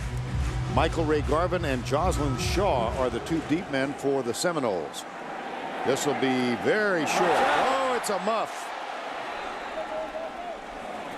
And a scramble for the ball at the 36-yard line. That's good strategy by Florida. The only thing that hurt them this late would be a kickoff return, and they pooched it real high. Sean Compton recovered it. Florida State has the ball with 12 seconds to go in the half. 12 seconds to go before the halftime break. Florida State now down 24-9. And Drew Weatherford for the evening is 9 of 17 for 88 yards. He's now completed 207 passes, attempted rather, without an interception. And there's another one added to the list. Catch is made by Rod Owens, number 86. It is fun to watch a guy grow up as a player. I had Drew in his very first game that he played against Miami, and he just had a tough night that night. I didn't know if he'd ever turn himself into a big league quarterback, but he has. He's worked hard. He's improved his accuracy. His footwork's much better. And, you know, tonight, so far, he's not been able to get it off the mark against Florida, but he's improved. Preston Parker is in at tailback. He started in that position tonight, second time in as many games. Here's the pass from Weatherford. 41-yard line. The catch made by Owens again, his second. 1 second to go. And this allows now Florida State to throw a jump ball to the end zone, and then you got to think about Greg Carr. At 6'6". Yes. Now, if I'm Florida, I look to see if I got a wide receiver back there because they're very small in the secondary. Now, Wandy Louis-Pierre is 6'1". Maybe. Yes. Generously listed as such. I'd wondered if they might, you know, if they have a play of a defense where Lewis Murphy could go back there, or Riley Cooper, number 86, who played, you know, center fielder in baseball, put one of those guys back there to knock this ball down for Florida. Are they going to try a field goal? They are. I think they are. Says Mazia is on the field. Weatherford's on the bench. Be a 60-yarder. 60-yarder. Longest in his career for Sismazia is 54. He kicked that last year against Rice. I wonder why Florida doesn't put a returner back. Remember how you can return field goals? They don't have big men out there for Florida State. Gary Sismazia, the senior, from 60.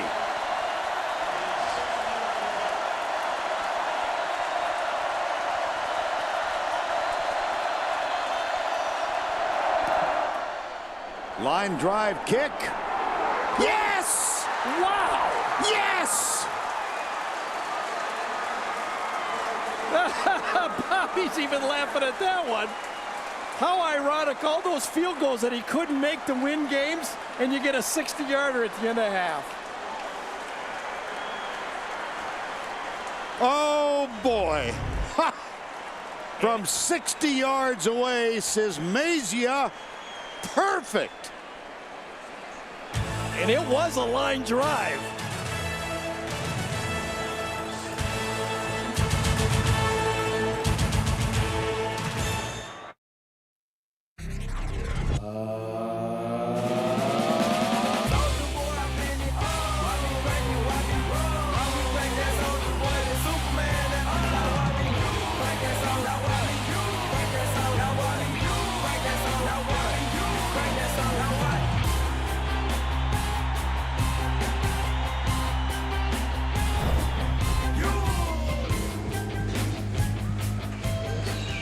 Ben Hill Griffin Stadium in Gainesville cited tonight's encounter between Florida State and the Florida Gators, 24-12, as we get set for the start of the second half. Experience SEC college football on CBS, brought to you in high definition by Sony.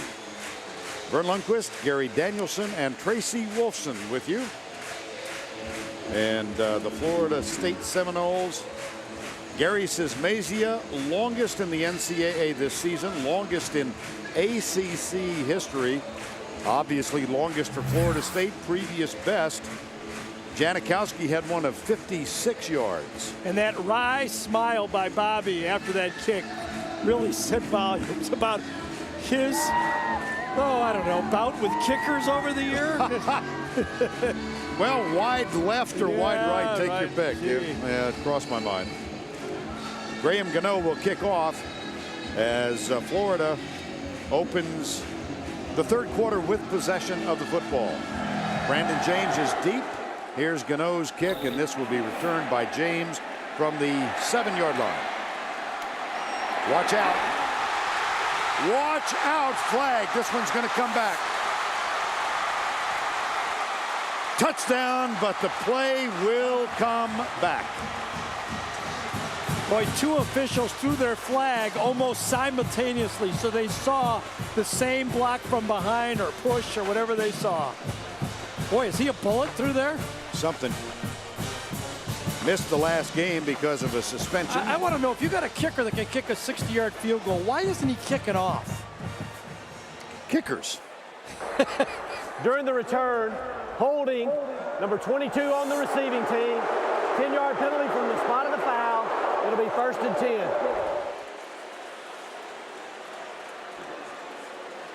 10. Well, that's Cade Holliday, a wide receiver, who caused the negation of this kickoff return for a touchdown by Brandon James.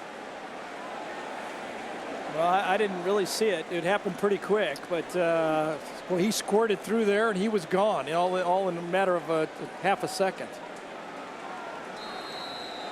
Yeah, I think it was 20. Dorian Monroe that really he grabbed the jersey right there. Wasn't it 20? I think you're right. Yes. Good Well, catch. the anguish by Brandon James. Good catch by somebody in the truck right there. Yes. I didn't see it. On first down, the handoff. Well, if they don't get you on the kickoff return, they'll get you on the first down run by Percy Harvin as he scoots forward for a gain that gives Florida another first down and 10. The immediate problem for Florida State, of course, is they haven't been able to stop Florida at all night. Well, with a healthy Tebow and his newfound accuracy in throwing the football and a healthy Harvin, I don't know if there's many colleges that can stop this offense right now. It looks if Florida doesn't stop themselves, they can't be stopped. I mean, if Florida State doesn't have the athletes to match up with Florida, who does? Right. First down and 10. Here's Tebow. He's still got it. And he's close for another first down as Myron Roll. Just a moment ago, Tracy Wolfson chatted with Bobby Bowden. Coach, a big field goal to end the half, but how do you turn those field goals into touchdowns? Well, that's what we'll have to do if we're going to win the game. Our biggest problem is stopping them. You know what? It goes back to poor tackling. We couldn't tackle them. But offensively, how do you get into the end zone and put up 7? Well, we gotta score in the red zone. We haven't done it. How hard is it to contain Tim Tebow? Tell me how to do it, we'll do it, okay? No, that's the key. Thanks a lot, Coach. Tracy, there's your opportunity. You know, I just get the feeling that Bobby Bowden's going, wait a second, I had like 10 years of Spurrier, now I get 4 years of Tebow? This is just not right. That was a first down run. Here's Tebow, the handoff. Up the middle she goes. Keyston Moore comes left, gets a block from Murphy downfield. First down at the 36. Keyston Moore popped through that. He's learned to be a north-south rusher, and he showed you when he does it right, how valuable he is. I still remember Keyston Moore on probably the biggest fumble in maybe college football this year. When Moore fumbled against LSU, Florida was in complete control of that football game at the end of the third quarter, and from there on, LSU came back and won that football game. That was a 20-yard gain. 3 plays, 3 first downs for the Gators to open the third quarter. Rutledge is in at the fullback spot. He's in a wing to the right. Here's Harvin up the middle. Wow. You know, Mickey Andrews, the defensive coordinator for Florida State, has been there for 20-plus years. And I asked him on the phone call, Vern, if you reach back in your bag of tricks and your history and your experience of coaching, what do you grab to try to stop these guys? And he said, frankly, I don't really have a handle on it. They run the triple option from shotgun. And they have a quarterback that basically can throw the ball as well as any quarterback in college football. If you don't tackle well in space, you don't have a chance. And right now, they can't tackle these Florida athletes in space. 4 plays, 4 first downs. And here's Tebow with the option, the pitch to Harvin. He gets a downfield block from his wide receiver. He is inside the 10 and down at the 5. I mean, just think about this offense. They've got a quarterback that can throw the ball. They got receivers that can go long, and they've basically been running the triple option out of shotgun on the first 5 plays of this second half, and it's worked every time. Tebow, option, Harvin, and now a brilliant athlete gets the ball in space. It's like watching Oklahoma and Joe Washington and those guys back 30 years ago. Steve Davis is the quarterback of that team. They went 34-1-1. And he just moved Tebow back or Steve Davis back 4 yards, and it's almost the same thing, but they got a passing attack. Here's Tebow. Look at that. I know Steve Davis, and Tim Tebow is no Steve Davis. It's amazing, isn't it? He is something. I mean, that's his 50th touchdown this year. Between rushing and passing, this is uncharted water. That's more touchdowns than any quarterback has produced that's won the Heisman ever, ladies and gentlemen. 22nd rushing touchdown this season. Chance Harridge of Air Force in 2002, the old record. Ever. More touchdowns produced by this quarterback than any Heisman Trophy quarterback ever.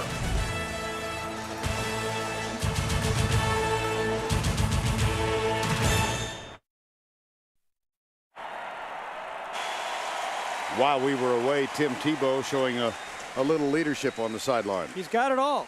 We showed that thing, and part of it was tongue-in-cheek. I know he's not Bo Jackson, but look at those stats. They're all in the favor of Florida. The only time of possession the other way is because Florida scores fast. 5-yard touchdown run by Tebow. He's thrown for 2 and rushed for 2 tonight. Yeah, he's pretty good. And he teaches Sunday school. Exactly. Oh, goodness. The ball fell off the tee, I believe. Yes, it did. A whiff. That is the first thing that has gone south on Florida tonight. Joey Eos, nice story. Field goal kicker for the first time this year, and he was put on scholarship. Remember the story back in August, 2-a-days? Urban Meyer said to him as they wound up practice, he was kicking one for 52. If you make it, you're on scholarship, and he made it. And his teammates went crazy. Now, Urban had already decided he was going to give him a scholarship, but what the heck. This one near the sidelines, muffed, out of bounds. At the 11. Well, how many great running backs have won the Heisman? It's a long, long list. And Ron Dane, Herschel Walker, Bo Jackson, Reggie Bush, and Archie Griffin, just to name a few. Those are running backs, and we left a blank at the bottom for a reason. These guys all won the Heisman Trophy, and Tim Tebow has more rushing touchdowns than any of those guys. Is that amazing? It is. And he throws pretty well, too, and he leads pretty well. And he's the quarterback you'd most want your daughter to marry, too, on top of that. Isn't it? First down and 10. Florida State. Weatherford had a nice game so far. He's got a man. Oh, man. Had a man. He needed a little more arch on it, but it was a tough throw. Brandon Spikes getting back in coverage. And that's the value of a Brandon Spikes when they play that too-deep coverage of having a tall middle linebacker. Now, I know he's not, but like a Brian Urlacher for the Bears, that's why he's tough, because when you try to loop it over number 51, it's hard to loop it because if you go any higher, Major Wright, number 21, will come and eat it up. So there's not much space there, and a tall linebacker can make that play. Second down and 10. Weatherford flips it out. He's got a man, and he's got a block. That's Joslin Shaw. Well, that didn't work very well. Jacques Rickerson, who's getting the starting cornerback tonight, makes the tackle, number 23. Now, you know, we're watching Florida State. They've moved the ball okay. They've had some problems that we talked about with protection when Florida blitzed. But, and I've been in these things before as a quarterback, you know, when you play against a Marino or a Montana, you pressure yourself because you think I got to score every time. And you end up making mistakes trying to do too much.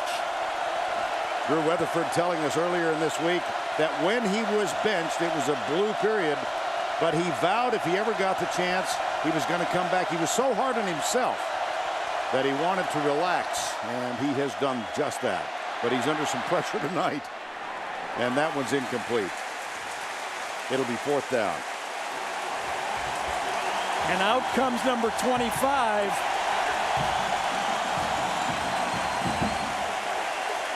Well, Justin Tratto is leading the cheers as he heads to the bench. I can tell you, either Florida, in my mind, or USC is going to be preseason #1 next year. Right. They both have an argument. Oklahoma's going to be close, I understand, but it's hard for me to imagine somebody being much better prepared for next year than Florida right now. Well, if you want to get these guys, this was the year. This was the year to get them. And they were gotten by Auburn here. They lost in a thrilling game at Louisiana State by 4, and then they were soundly whipped by Georgia 3 weeks back. And this punt will roll to a stop at the 32. And not to make any excuses for this Gator team, but that was the game in which Tim Tebow was favoring an injured right shoulder. Time called. Right back.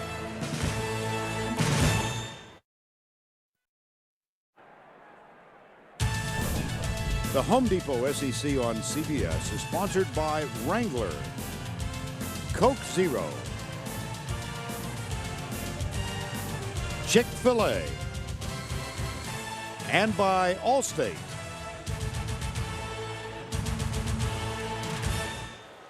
Ben Hill Griffin Stadium, more than 90,000 on hand, and they have, most of them Gator fans, certainly enjoyed the Gator offensive show tonight. 5 possessions, 5 scores. He's going to take a snap under. No, he's going to run out and let somebody else do it. Of course, he's a wide receiver now. And look who it is. It's Harvin, and this will come back. There's a flag over in the far hash mark. Harvin keeps moving, energizes the crowd, but I think we're going to have a penalty against Florida.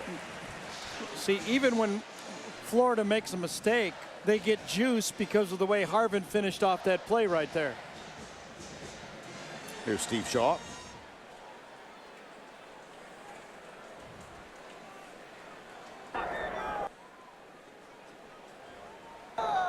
Holding, number 63 on the offense.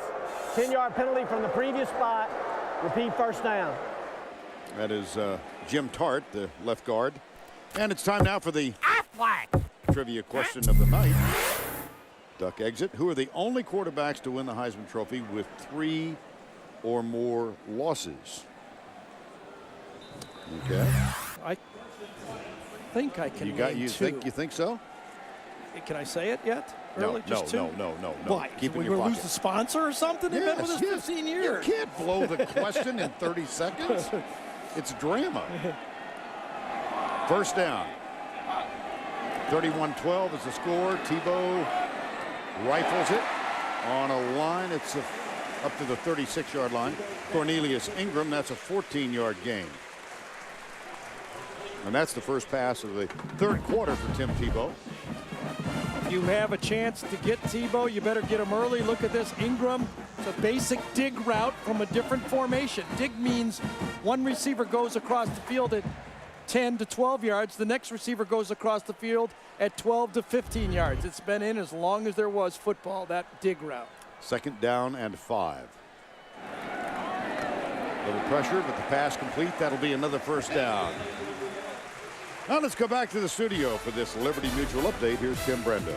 Vern, T.C. Ostrander threw a touchdown tying pass that would have sent the game into overtime, but receiver dropped it. Then he fires to Richard Sherman on the final opportunity. Notre Dame wins it 21-14. They end up 3-9, 2-1 in the Pac-10. Back to you.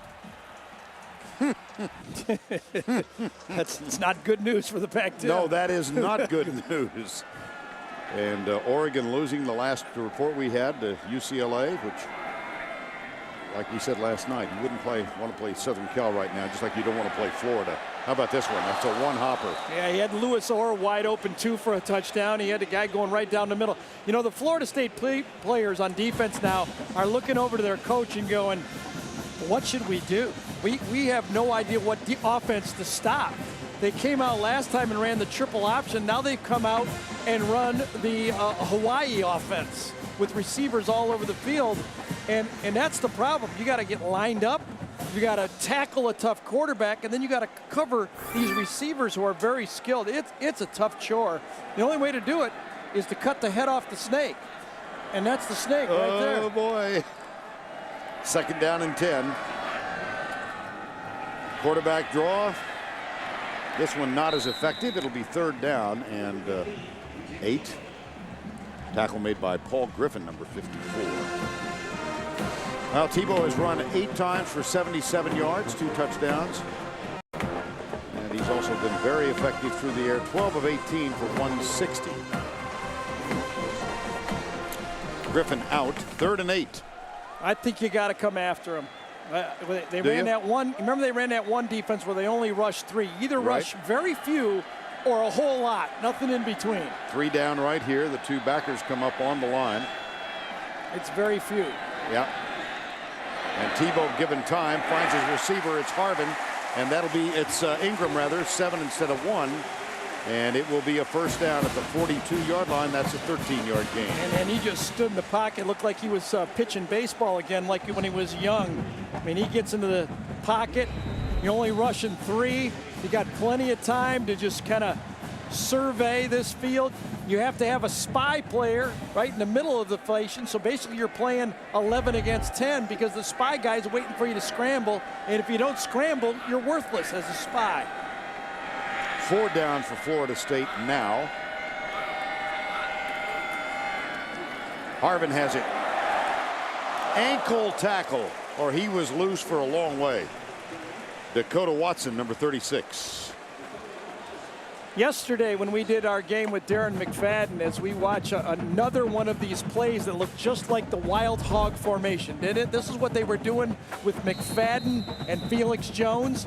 This is Tebow and Percy Harvin. It's the same offense, but Tebow's a better passer. He isn't a home run runner, but he's a pretty good runner. So I'm going to call this their hog wild formation, and nobody can stop it. It's like a Harley out there. Second down and short. After the 8-yard gain. Play fake. Tebow in trouble. Sacked. That's their only chance. Yep. Remember the one loss against Georgia? That he was sacked 6 times in that game. And he had Riley Cooper wide open for a touchdown. If they didn't get him, Riley Cooper had his man beat to the outside for an easy touchdown. Tony Carter was at least 4 yards behind on the play. By the way, referencing the Arkansas victory last night, 50-48, they ran that wild hog formation 33 out of 70 plays. There it is. Pressure on Tebow. The only way to get him, coming free from the outside. Little bounce off that time. Jim Tart could not get out there and pick up the free rusher. That was a mess up for Florida. That was the first sack of the night for timeout. They're going to call timeout. Florida State misaligned. 6:41 to go in the third. 31-12. Thus far, Gators are cruising.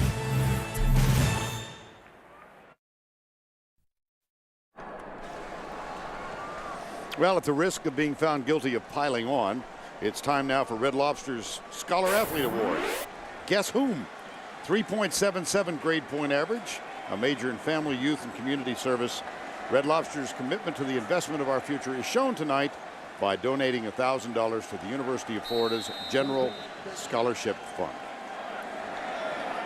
Third down, Florida 5 of 6 on third down conversions. Here's Tebow across the middle. It's tipped and incomplete. And tip ball. They'll throw the flag away on this one. I think so. Pick it up would probably be a better way to say it.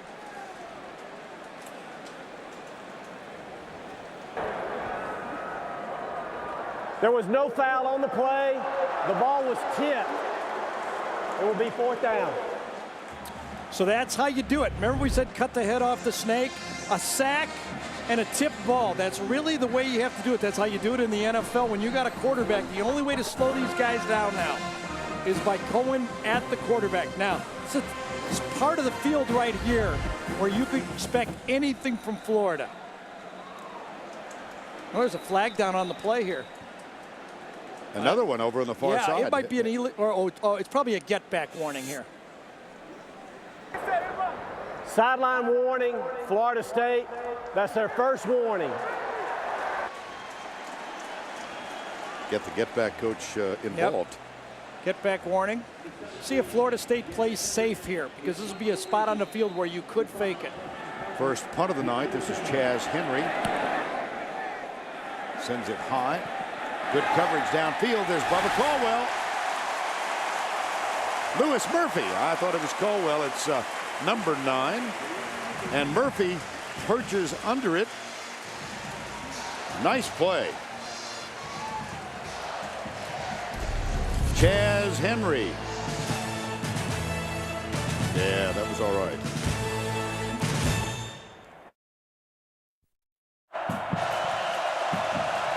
.6:31 to go in the third. Back in Gainesville, Florida State with a first down at their own 2-yard line. Weatherford.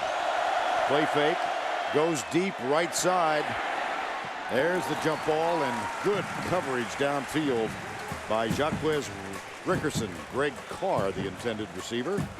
Well, the BCS standings week of November 18th. LSU on top. It was all there for them. Yeah, LSU fans, please hide your eyes, okay? Because you know exactly what's going to happen. And Kansas playing Missouri tonight, one of them are going to disappear. So West Virginia and Ohio State will be 2 and 3. And remember, the winner of the Kansas-Missouri game still has to play Oklahoma. Second down and 10. quick setup. Weatherford, nice play. Nice play, yes. To Cody Fagg. That's a first down out to the 15-yard line. Vern, in one of your other sports, golf, Yes. Ohio State's in the clubhouse right now, and they're waiting for the field to come back to them, aren't they? And they posted about a 68. Yeah, that's not bad. 67. And the wind is whipping out there. They feel like they got a chance. And they've still got to play 16, 17, and 18. That's The right. other There you guys go. do. See, I watch. Glad you do. First down and 10. Under pressure, the pass is complete out of the flat to Preston Parker. And he is double teamed and knocked out of bounds just beyond the 20-yard line. Tony Joyner, number 19. Let's give some credit to Drew Weatherford here. He's the other quarterback in this football game, but he's going to be the guy that has to lead Florida State next year. Watch how long he waits on this play to throw it. It's going to be spikes coming in free. He throws it just as he gets hit, puts it right on target, and gets a helmet right under the chin. Believe me, in the tapes, your teammates will notice that. Drew Weatherford grew up a Florida State fan. Bobby Bowden telling us earlier this week that, yes, he contacted Tim Tebow, made a phone call, but he said, we had Drew Weatherford, and so we didn't really have a spot. Anton Smith with that carry. Well, let's go to Tim Brando for this Heisman Watch presented by Nissan. All right, fellas, a Heisman-like day coming up a little short, though. Andre Woodson, who was once one of the front runners, he had 6 touchdown passes in a 4 overtime loss to Tennessee, 36 touchdown passes on the season. Other candidates with nice games today: Matt Ryan for BC, West Virginia's Pat White, who can pad his stats again next week. But fellas, I've got a ballot, and right now number 1 on that ballot is Superman Tim Tebow.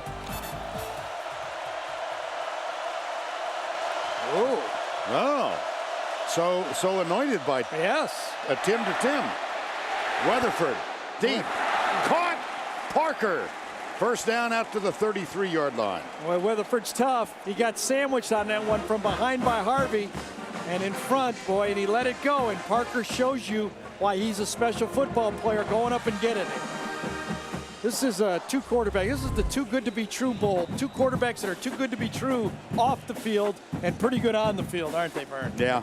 Watch him get sandwiched by Harvey and Trottel right there, and he delivers it right on target again. Now, we've mentioned before when we've done Florida State games, his granddad was in the backfield with Doak Walker at SMU. His dad played football at SMU, but they moved to Florida, and Drew Weatherford grew up wanting to be a Seminole. Here's the pass behind to Cody Fagg and incomplete. So it'll be second down. Matter of fact, he told us earlier, I'm exactly in the position now that I dreamed about when I was 8 years old, quarterbacking Florida State.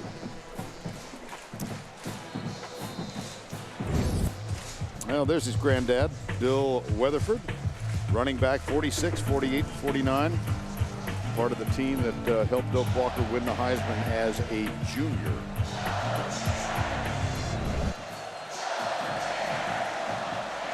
Second down and 10.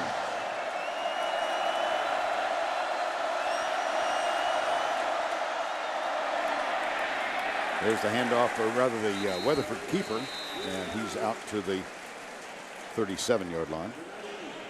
4:26 to go. It'll be 3rd and 8.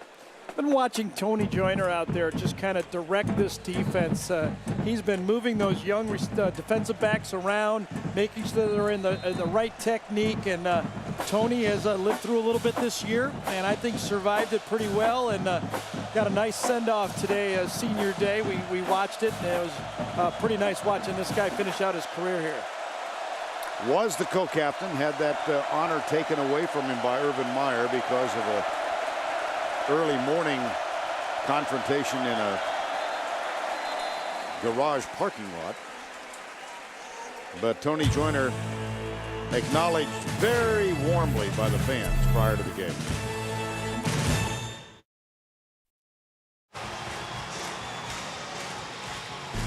Senior day here in Gainesville. Drew Miller, one of the first to be introduced about 4:30 this afternoon. Andre Caldwell, now the career receiving leader. And Tony Joyner, we mentioned he had his captaincy taken away from him. It was restored today by Urban Meyer. And then 4 of the 5 seniors, captains for tonight, walk out for the coin toss. Joyner is also Tim Tebow's roommate. 3rd down, 8. Weatherford in jail, but he finds Dakota Fagg, and Tony Joyner is there to make the tackle. It will be 4th down. Yeah, and now you got to wonder, with the score being the way it is, whether Florida State says we have to make a stand here and go for it on 4th down. What will they do? Are they going to punt it? Still plenty of time to go. They will. Yes, they are. Pressure on Weatherford. He delivers it, and Jimbo Fisher's saying, you waited too long, you had somebody else, I guess. And he says it loudly, doesn't he? Yeah, Drew said he's going to scream and yell, as he does. And he says, take it. Part of my job is to tune him out. Yep. Absorb what he says and get on. Here's the punt by Gano. And just as a footnote, Drew Weatherford has now set a Florida State record. He has thrown 225 passes since his only interception. And that was against Middle Tennessee. He's gone all year with 1 interception. I mean, you know, there's just no one in college football doing what he's doing interception-wise. Time now to answer the trivia question. Only quarterbacks to win the Heisman. I want to see if you got all 3. I only got 2. Okay. Plunkett and Flutie. Oh, no. Oh. Plunkett, you got 1 out of 3. Plunkett, oh. Remember, Paul Hornung was a quarterback. Yeah, oh, at that's Notre right. Dame. Yep. And Ty Detmer. Wow. Now you see, you thought. Well, I remember Ty Detmer. I thought Flutie was in that grouping right there too, though. I remember Hornung. Yes, so do I. There's Paul Hornung. Look at the record. Notre Dame 2-8 when he won it. Jim Plunkett 9-3 in 1970, and Ty Detmer at Brigham Young 10-3 mark in 1990. And of course, the relevance there is Tim Tebow's quest to not only become the first sophomore to win it, but well, I think we should forget those years in college right now. It means meaningless nowadays. People play their first year. It doesn't matter what year you are anymore. Here's the pass. Well, remember the philosophy for the longest time, and that one is complete, was, well, let's not give it to a sophomore because his turn will come when he's a junior or a senior. And that's to your point. Yeah, I think it's meaningless nowadays. Guys turn pro early, and guys start early. So why don't we just recognize what they do? And you can talk to these Florida fans about a bid by a sophomore. Rex Grossman finished 2nd to Eric Crouch. Well, it's pretty much cleared up to a 4-man race in my mind. Yep. Brandon James in the backfield, and a guy named McFadden put himself right in the thick of it last night. Rush coming. Pass complete to Caldwell for the 1st down on 3rd down. Out at the 36-yard line. See, this is what Tim has learned to do that he didn't do against Georgia. He felt the pressure, and he just faded backwards and bought time. Kind of like Brett Favre. Watch, as the pressure comes, Tim will just back off. He knows he's got an unblocked guy, 2 unblocked guys. He throws off his back foot and puts it there. Buy time, throw off your back foot and make the play. That's how you defeat the blitz. He did not do that against Georgia, and he suffered 6 sacks. 1st down and 10. Harvin back alongside Tebow. Harvin shakes the tackle behind the line of scrimmage and gets out to the 43-yard line. Let's go back to the studio for this Liberty Mutual update. Here's Tim. Vern, after Clemson went up 10-0, South Carolina answered on this Blake Mitchell 19-yard pass to Kenny McKinley to make it a 10-7 game. The old ball coach trying to sneak one out against Clemson. 10-7 right now. Tommy Bowden's club has the lead. All right. Steve Spurrier, one of the 7 Florida coaches who coached in this rivalry game against Bobby Bowden. They asked him the other night if he could name everybody who had been a coach on the sidelines. And when he got to a certain old ball coach, he said, Steve who? Who? Well, those 2 guys have made this a great battle between Florida and Florida State. It was the premier battle in college football for about 10 years in the 90s. Michigan and Ohio State, I think, had it in the 70s. Texas and Oklahoma and Nebraska, remember, had it for a while. but now it's kind of spread around the country, and Florida looks like they're there. Florida State is not there yet. Jeremy Foley, the athletic director. There's Bob and Pam Tebow in the middle, evangelical missionary, and Tim Tebow, born in the Philippines. By the way, he's got a sister who was a missionary in Bangladesh, made the trip over there. Here's Tebow for the first down. She and her husband left about a month ago for Bangladesh to serve a 3-year stint as missionaries, and asked if they were affected by the recent cyclone. He said no, that his mom and dad had talked to her and they were safe. First down and 10 on that Tebow run.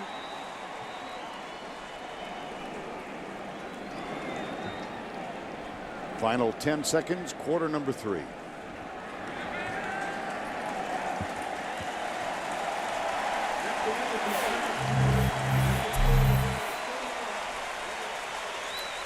That's the end of the third quarter. The score 31-12. Florida will return to Ben Hill Griffin Stadium right after this word from your local station.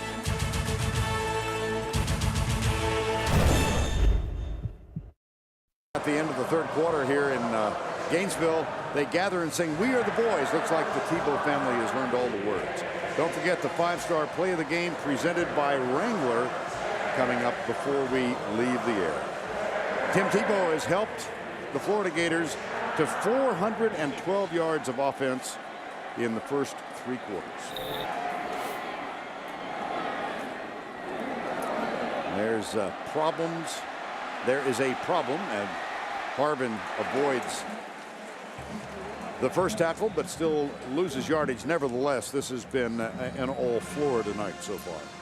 Really has. I'm a little surprised, I have to say. I figured Florida State could figure out a way to put pressure on Tim and force him out of doing some things he didn't want to do, but so far they haven't been able to do it. I think early, when they didn't get that early sack and that scramble on 3rd and long, it kind of set the tone of the game, and Florida just blown it up. Well, 31-12 as we get set for the final quarter here in Gainesville. Second down and 20 after the loss.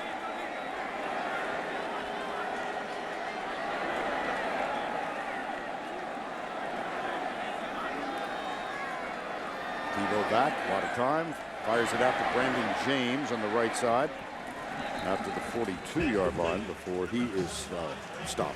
Now remember this Florida State defense. I mean, you know, what did Colorado put on Nebraska? 65 points? Yes, they did. They got 6, I think, against this Florida State defense.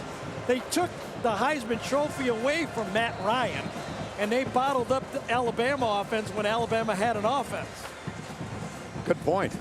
And tonight they look just like they just look like an average, middle of the pack football team on defense. Now remember, they went up to Boston College and knocked off the Eagles. And tonight they trail 31-12 as we're underway here in the fourth quarter. Tebow deep, incomplete. Cornelius Ingram was the intended receiver. Yeah, that whole series stopped at first down when Florida State penetrated and got Harvin on that counter play that they tried to run on first down. That's the only way you can stop them. Pressure the quarterback or have them lose yards on a play so they get out of sync. Second punt of the night. Chaz Henry is on 4th and 15. And Preston Parker, number 5. This was a line drive punt. Will bounce and take a Gator roll. Oh my. It's the second one inside the 5.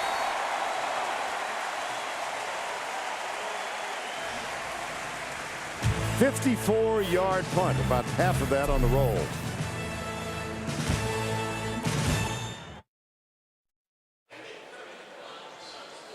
And now it's time for our Geico scoring recap. Sismagia put Florida State on top on the first drive of the game, 21-yard field goal.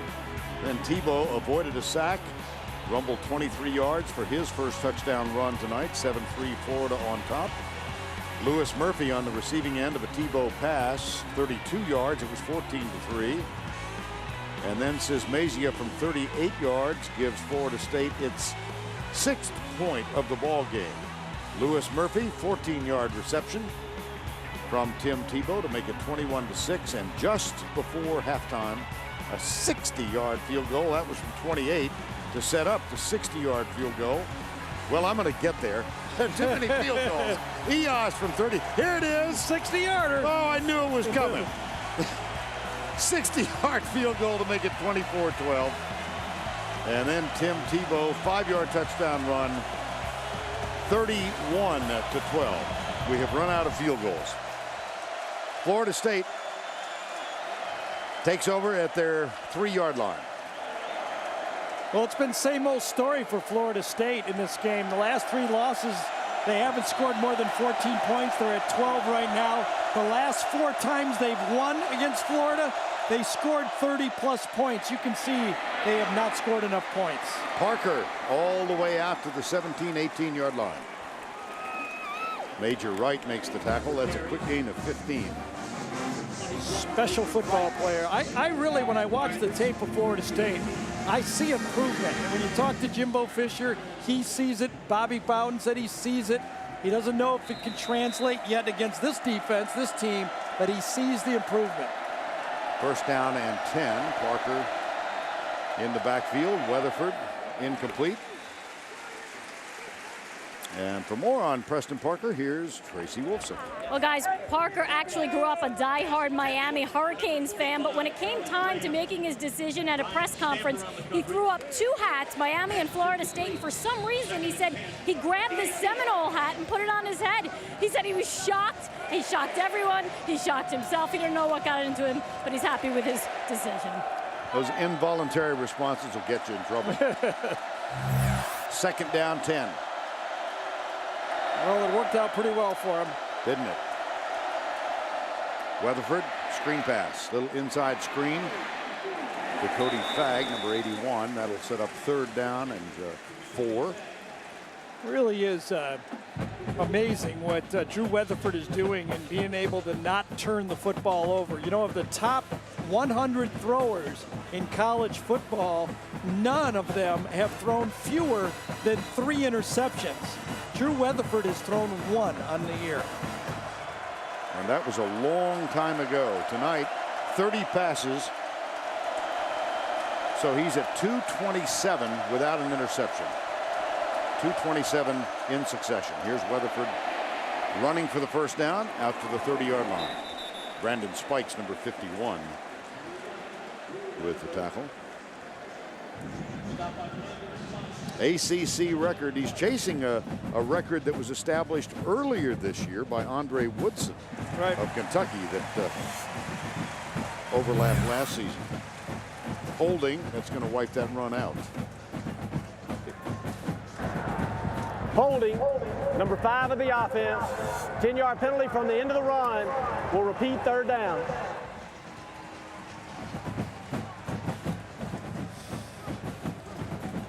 Ball placed at the 20. So the holding happened downfield. They took it from the end of the run, so now you have 3rd and 8 or 3rd and 9, something like that. 3rd and 9.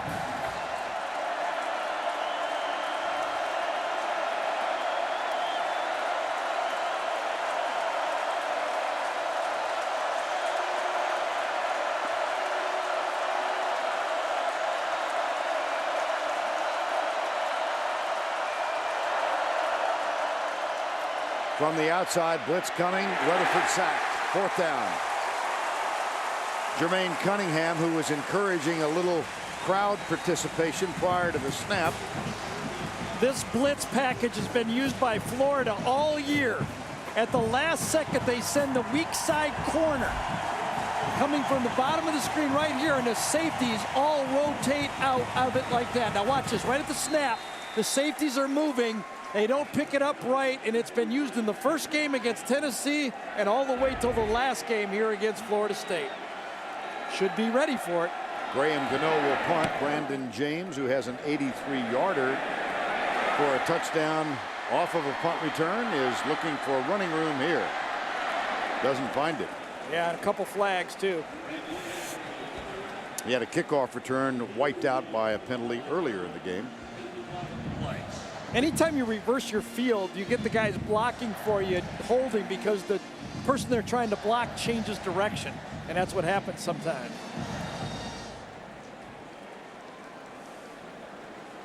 Tebow's going to go deep here real quick, I promise you. Listen.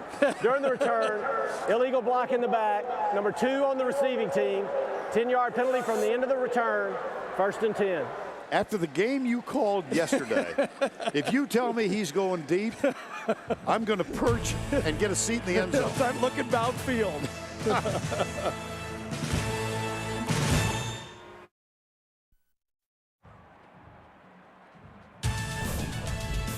The Home Depot SEC on CBS is sponsored by Progressive, the new AT&T, Ruby Tuesday, and by Toyota.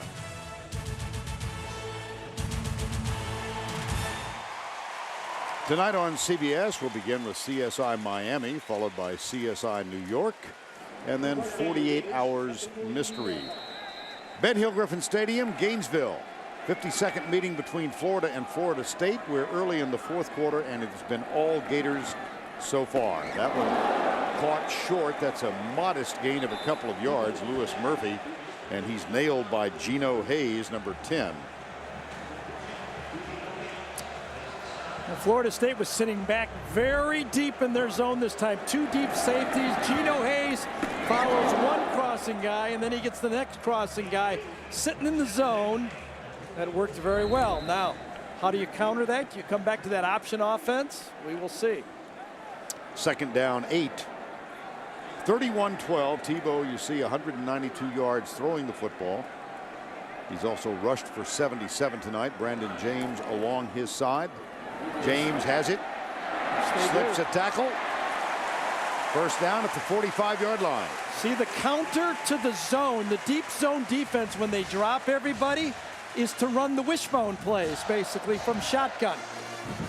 So you're going to play me 8 deep.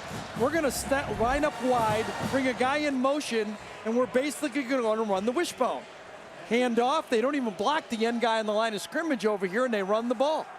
Now, watch this tight formation. I'm telling you, this is where they like to go deep to Lewis Orr. He's at the bottom of the screen. Lewis Murphy wide right. 1st down. Here comes the option near side.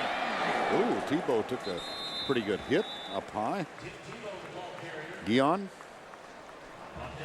2nd down and 10. Yeah, LaTroy Guion that time didn't overrun it that time, did he? No. That's probably the hardest hit Tebow's taken in this football game. We were talking about that, the bruised right shoulder, his non-throwing shoulder. He said he's not going to have full range of motion back in that shoulder until the offseason when he gets complete rest. 2nd down and 10.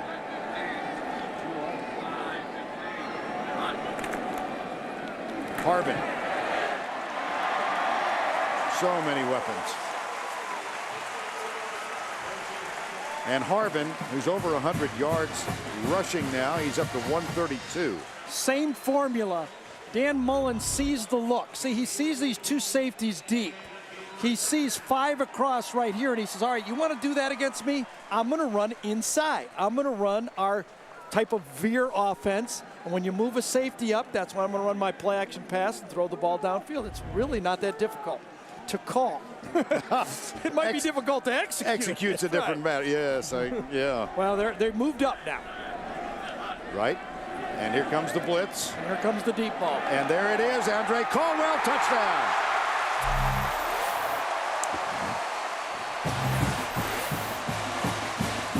There's a flag down.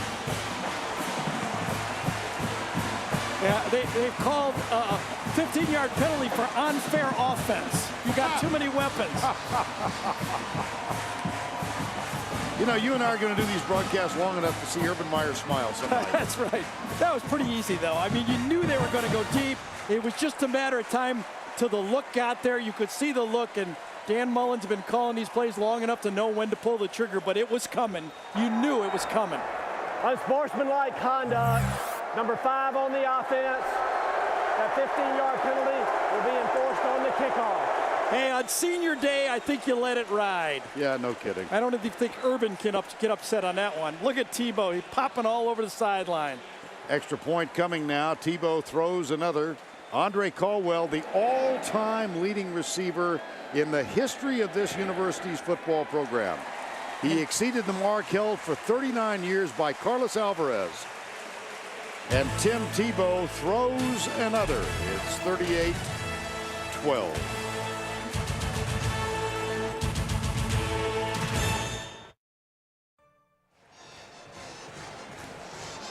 $8:20 to go here. 38-12. Florida leads it. And they will kick off after the celebration penalty. The ball moved back to the 15-yard line.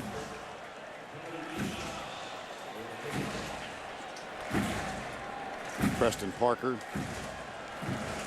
Joslin Shaw are the deep men. This one comes near side, taken at the 24-yard line by Joslin Shaw, number 80. Out to the 45-yard line. And now it's time for the playbook presented by the Hartford. Well, it's pretty simple. Dan Mullen was just waiting, offensive coordinator, for these safeties right here to move up and show that he had man-to-man coverage. You just call the play-action pass, and down at the bottom of the screen right there, you got one-on-one coverage. And watch another perfectly thrown ball by Tim Tebow to Caldwell. And ladies and gentlemen, that's 51 touchdowns for the year. 29 in the air, 22 on the ground. Caldwell, the all-time leading receiver, and 68% completions for the year for Tebow. Weatherford, nice catch at the 49-yard line. Rod Owens, number 86, goes down to make the grab. Say that again. How many? 51. 50. Gino Hayes had said Tebow's going down. Write that, y'all. Yeah. And it was written, and Tim Tebow kind of sardonically said, well, that is the point. Yeah, I carry the ball a lot. That's right. Got to tackle me. It's okay by me. 2nd down and 5. Turning into an unbelievable passer now, too, though. Rod Owens inside. Nice play. And that's a first down, Florida State to the 31. Well, Tebow ties the NCAA record for a quarterback. Says Mazia's 60-yard field goal. That's an ACC record as well as an FSU record. And Weatherford's total is now up to 229 without an interception. Let's give a little salute to Rod Owens. You know, he had that bad injury last year in 2006. Comes out there and shows that he's getting a little healthy. Hadn't played a lot this year. On first down, here's Weatherford. Rolling right. Watch out. Oh, the record just about went south. Tony Joyner with 2 hands on it. Well, if Tony Joyner hadn't tipped it like that, I think Rickerson would have intercepted the ball. I mean, you can't hardly blame him. The ball's coming by him. But Joyner, I think, is right here. There he is, Joyner. Now watch as he comes off one player, back into the slot. Rickerson has the interception, number 23, but Joyner gets the knockdown from Rickerson. 2nd down and 10. 38-12. As Florida tries to win its 4th in a row in this series. And this is a little reminiscent of the game here 2 years ago. It was a 34-7 victory by Florida. Weatherford across the middle. It's caught. Joslin Shaw. This Drew Weatherford saga is kind of interesting, Gary. I mean, you know, he's benched for Xavier Lee in that Alabama game. Sits. If that happens, do you go through doubts that you'll ever get the chance again? Absolutely, because it's out of your control. Xavier Lee is a good athlete. He showed with scrambling ability in that day against Alabama that he could be a type of Tebow-type quarterback, a new wave quarterback. And you say, I might never get a chance again. It's tough. And here's the handoff to Parker coming near side. Brandon Spikes gets him. And you saw a brief glimpse of Xavier Lee. He's off the depth chart now after his benching. But Weatherford says the two of them have always been close friends. Both highly recruited. 4th and 2. Yeah, Xavier was dismissed from the team for a couple weeks too. So he now has lost his backup job to Ponder. Christian Ponder is the backup quarterback to Weatherford. 4th and 2 with 5:52 to go.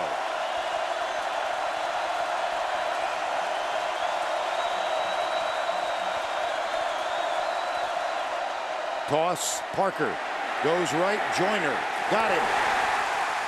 Senior day for Tony Joyner.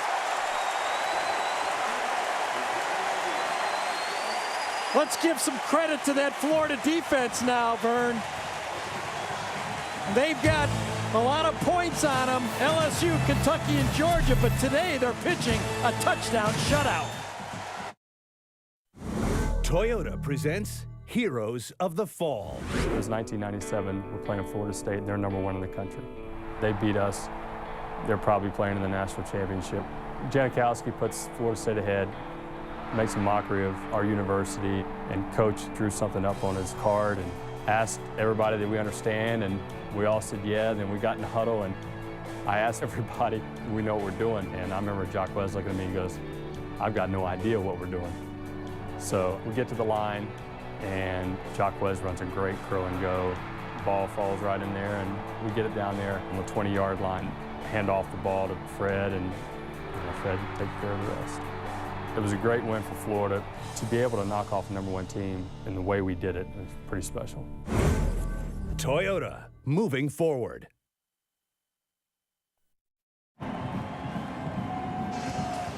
Well, here we are. Here we are. Yeah. I think he posed for the original trophy in 1937. Well, here's a list of candidates for the Heisman. Now, 5 of them are there, but it's really 4 because it's going to be the winner of the Missouri-Kansas game between Daniels and Reesing, right? Todd Reesing, excuse me. So one of those guys will be eliminated, so it's down to 4. And you know, it always works out, doesn't it? Yeah. Everybody worries about this in October, but by the end of November, it always works out. Here's the handoff up the middle, out to the 30-yard line. Or it's Tebow, I beg your pardon.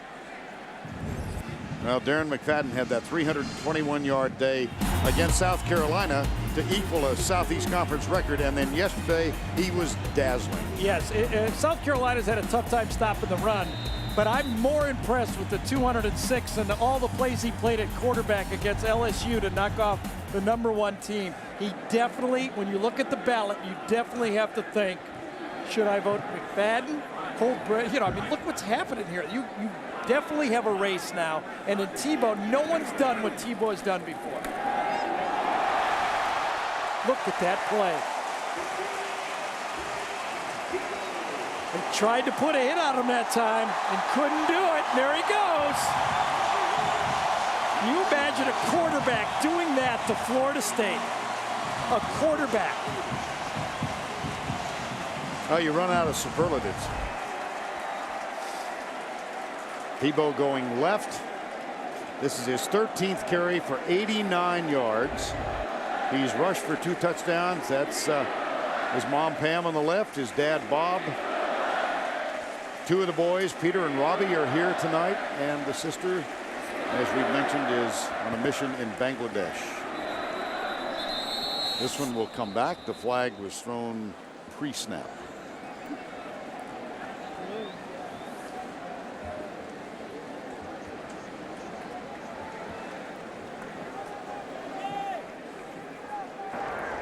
Before the snap, false start, number 73 on the offense, 5-yard penalty, remains first down.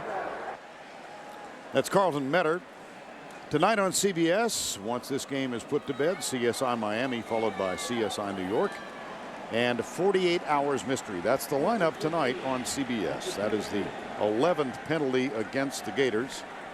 So first down and 15.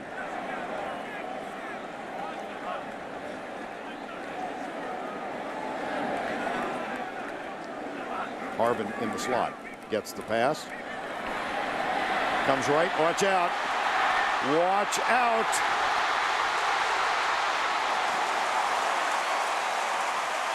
Anthony Hula saved the touchdown. It's a 40-yard gain. 40-yard gain on a pass that was thrown behind the line of scrimmage. It's really hard to even imagine all the weapons and all the ways that this Florida offense has grown. Remember, they couldn't do this earlier in the year. Harvin wasn't quite at this level. Caldwell was coming off an injury. Remember that? Right. Then Cedric Cornelius Ingram. Excuse me. I think I got so many guys I can't remember the names. They've got some options. Yes. Here's Caldwell in motion. They hand it off to Keyston Moore, and he plunges up the middle inside the 25. Well, let's go down and check in once again with Tracy Wolfson. Thanks, guys. I spoke to Tebow about the Heisman. He said it is so hard not to think about it, honestly, with everyone bringing it up. But he said it just motivates him to work harder. He said he'll probably think more about it after this game. The only time he's gotten excited about talking about it, though, was when he was told former winners had a vote, and that means his boyhood idol, former Gator quarterback Danny Werfel, could vote for him, guys. Well, Tracy, I'm not going to... Well, yes, we have an injured player down, so we'll step aside. Be right back.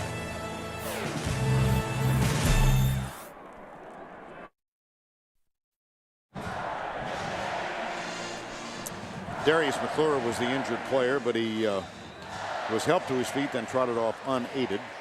And we're back to play on second down. Tebow has Harvin come back to join him. Harvin goes left. Harvin comes right. Harvin up the middle. Florida touchdown. It's just so easy.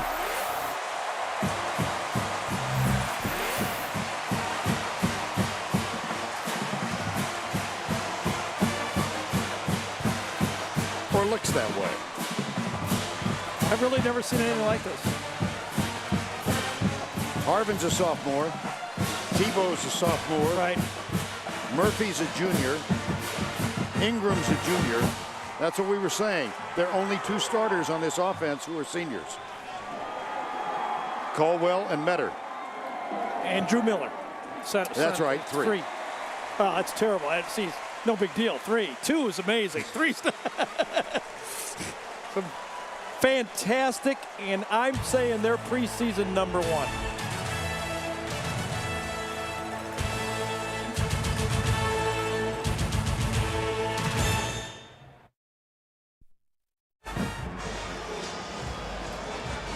Tim Tebow's had some night.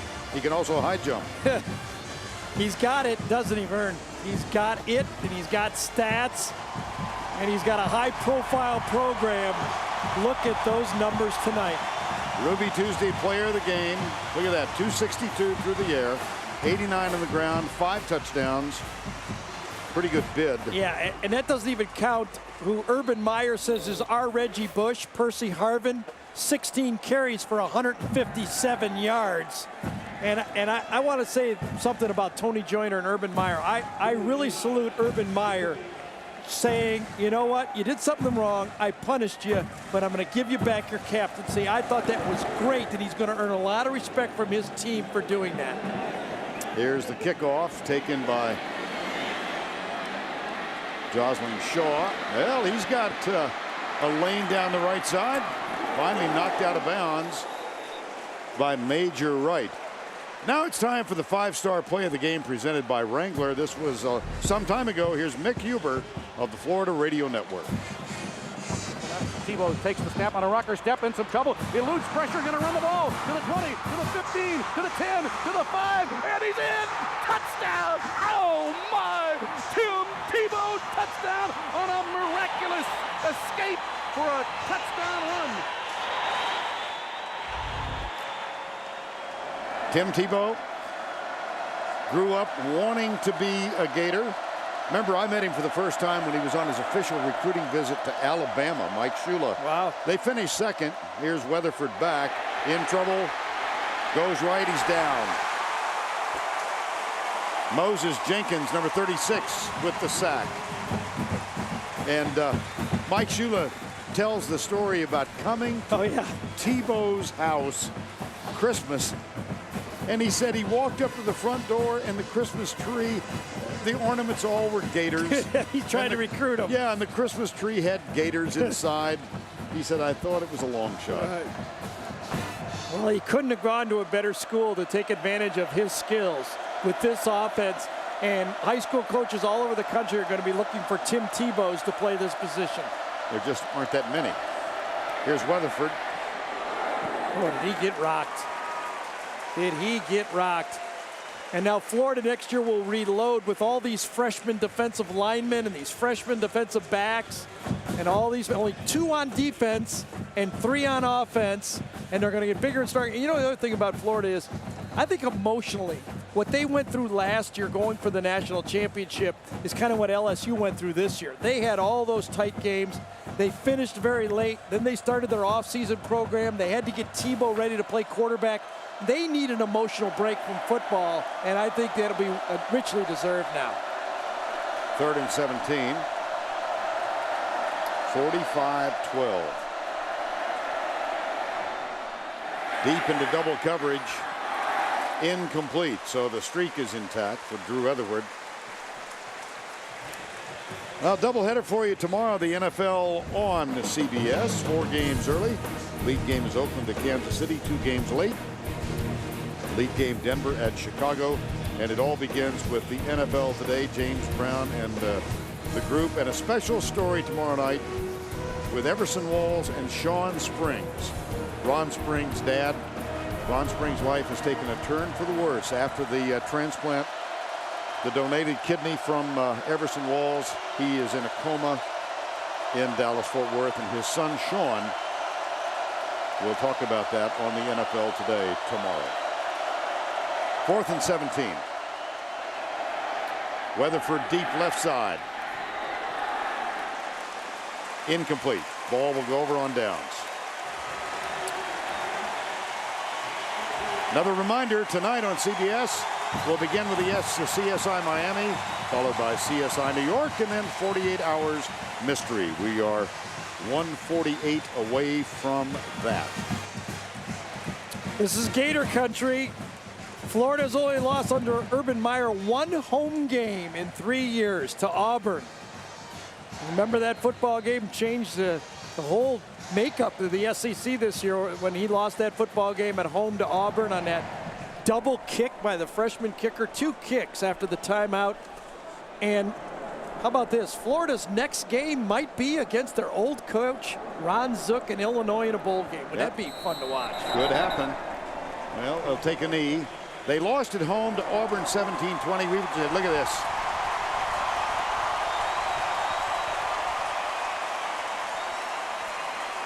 This is the first time in Urban Meyer's career as a head coach. It began in Bowling Green, then Utah, that he has served as a 3rd-year head coach. Yes. He kind of somewhat admitted to being emotionally drained, too, this year, saying, you know, it's a lot of work to get this young team ready. Florida State has a lot of work to go.